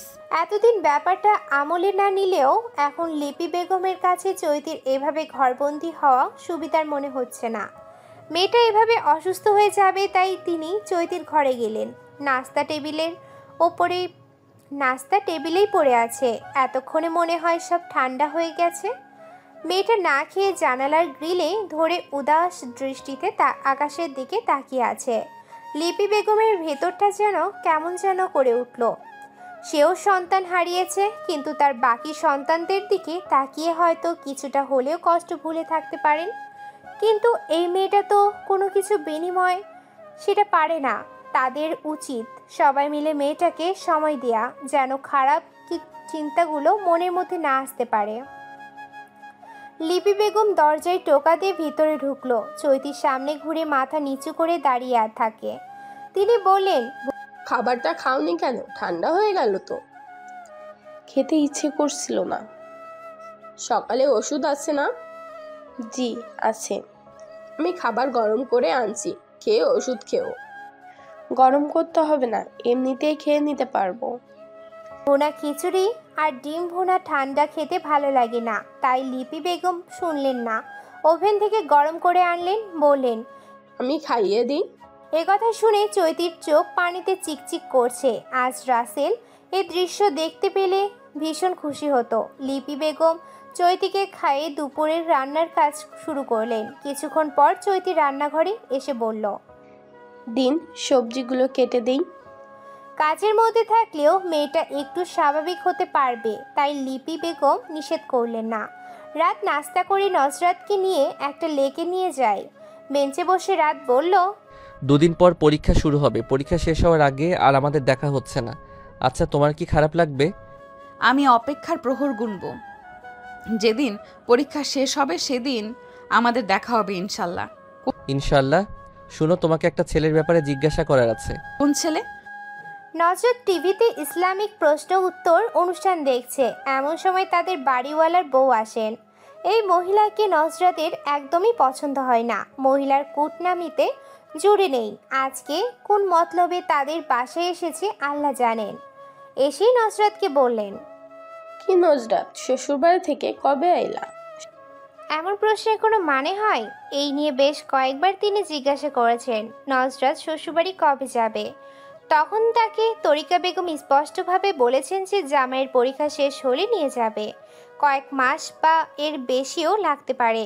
অথচ এই মহিলা আবারও এসব কথা জিজ্ঞেস করছেন, যেন ওনার ঘরের খাবার খেয়ে শেষ করছে নজরাত। তরিকা বেগম রান্নাঘর থেকে এসে বললেন, ও ভাবি, আপনি এসেছেন, বসেন ভাবি। নজরত মাকে পেয়ে যেন হাত ছেড়ে বাঁচল। দ্রুত উঠে চলে যেতে নিলে ভদ্র মহিলা নজরাতকে থামিয়ে দিয়ে বললেন, শোন মেয়ে, দিনকাল যা পড়েছে, এইভাবে জামাইকে ছেড়ে থাইকো না বেশি দিন।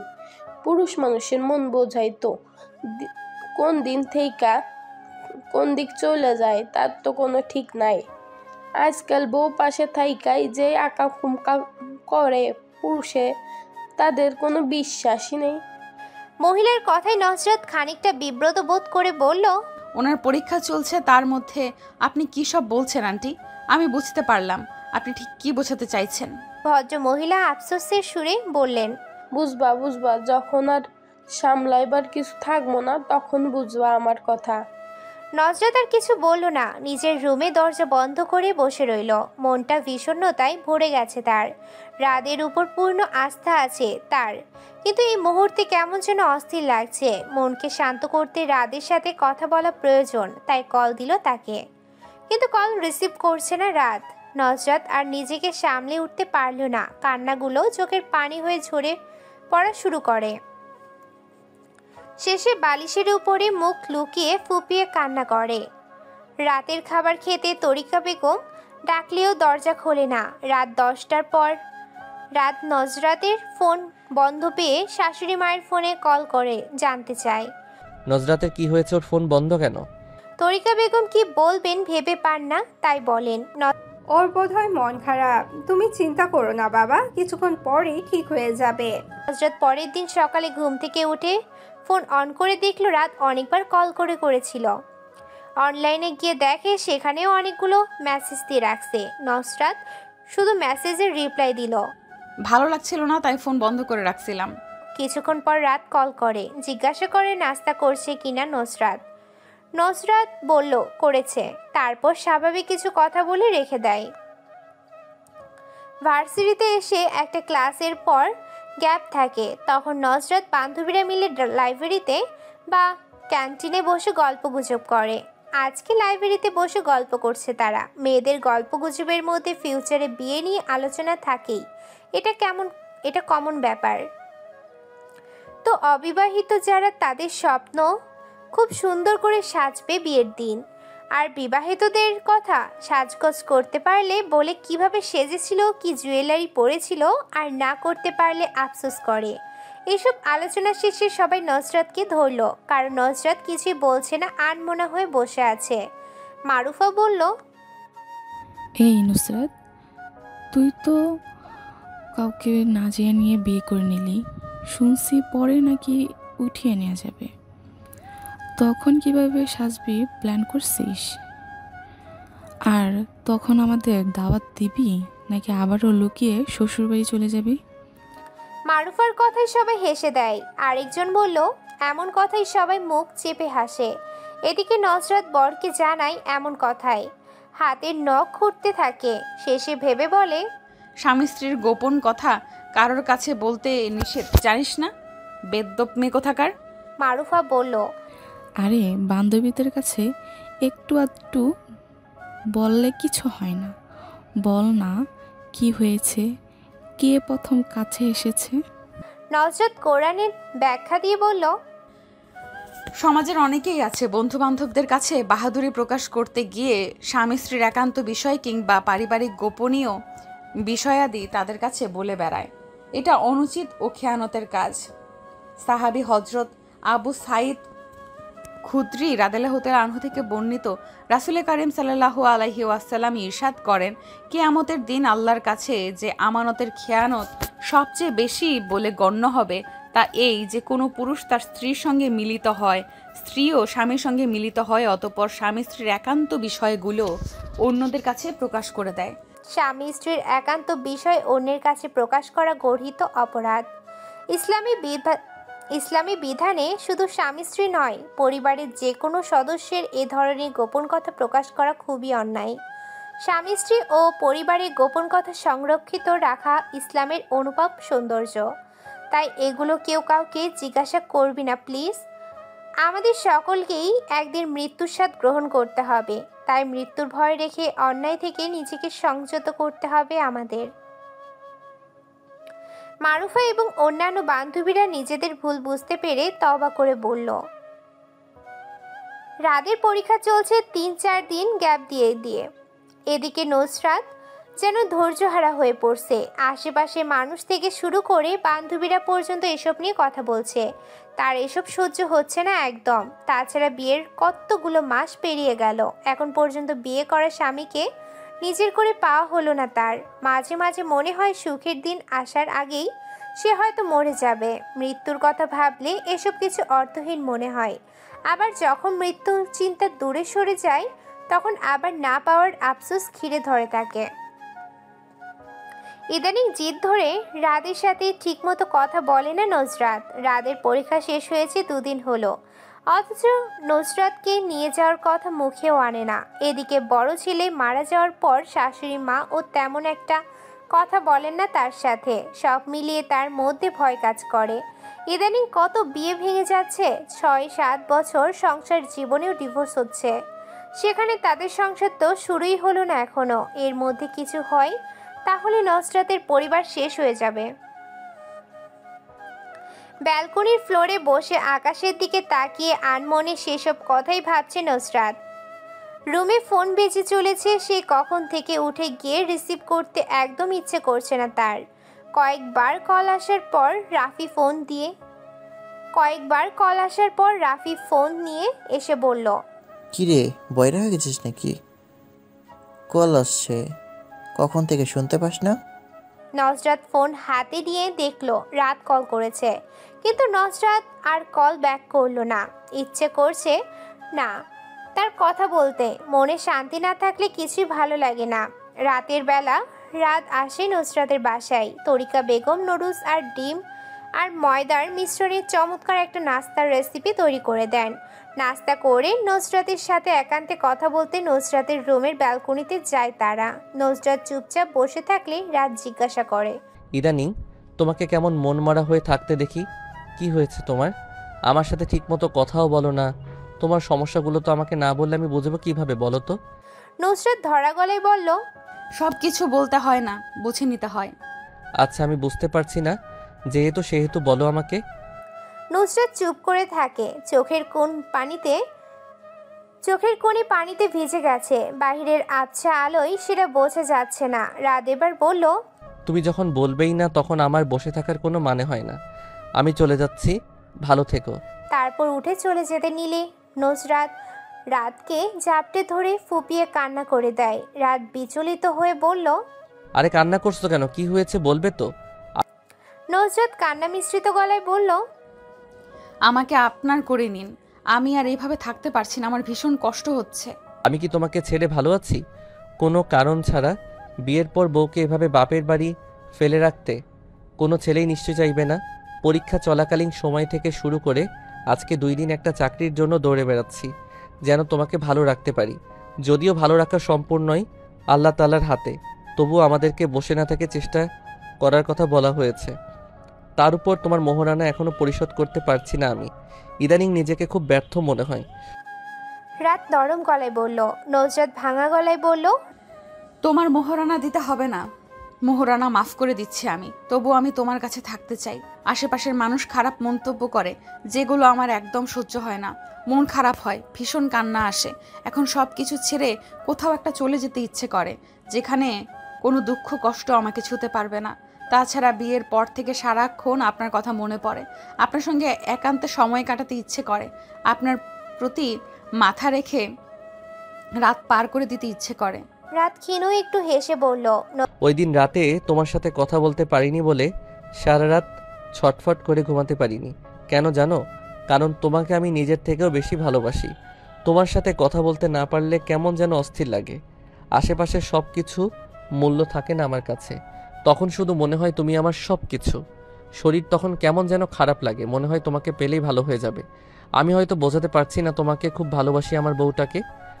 তাহলে আজকে এখানে আমার সাথে থেকে যান প্লিজ। আজকে আপনি চলে গেলে আমি নিজেকে একদম সামলাতে পারবো না। আমি থাকলে যে কিছু একটা ঘটে যাবে ম্যাডাম, তখন এই দায় কে নেবে বলেন? নুসরাত লজ্জা রাঙা হয়ে বলল, আমি তার জন্য প্রস্তুত। আমি চাই আজ ভিন্ন কিছু ঘটুক। ভিন্ন ভালো লাগায় ভেসে যেতে চাই আপনার হাত ধরে। নিয়ে যাবেন আমাকে? ভেবে বলছো তো? পরে আবার আমাকে দোষ দেবে না তো? হুম, একদম না। রাত 11:35। রাত 11:35। দরজায় নক করে রাফি আর বলে, এই আপু, খাবার খেতে আই। আমুক খাবার বেড়ে বসে আছেন সেই কখন থেকে, তোরা না আসা পর্যন্ত আমাকেও খেতে দিচ্ছে না। এদিকে খিদায় আমার পেট ডাকাডাকি শুরু করে দিয়েছে।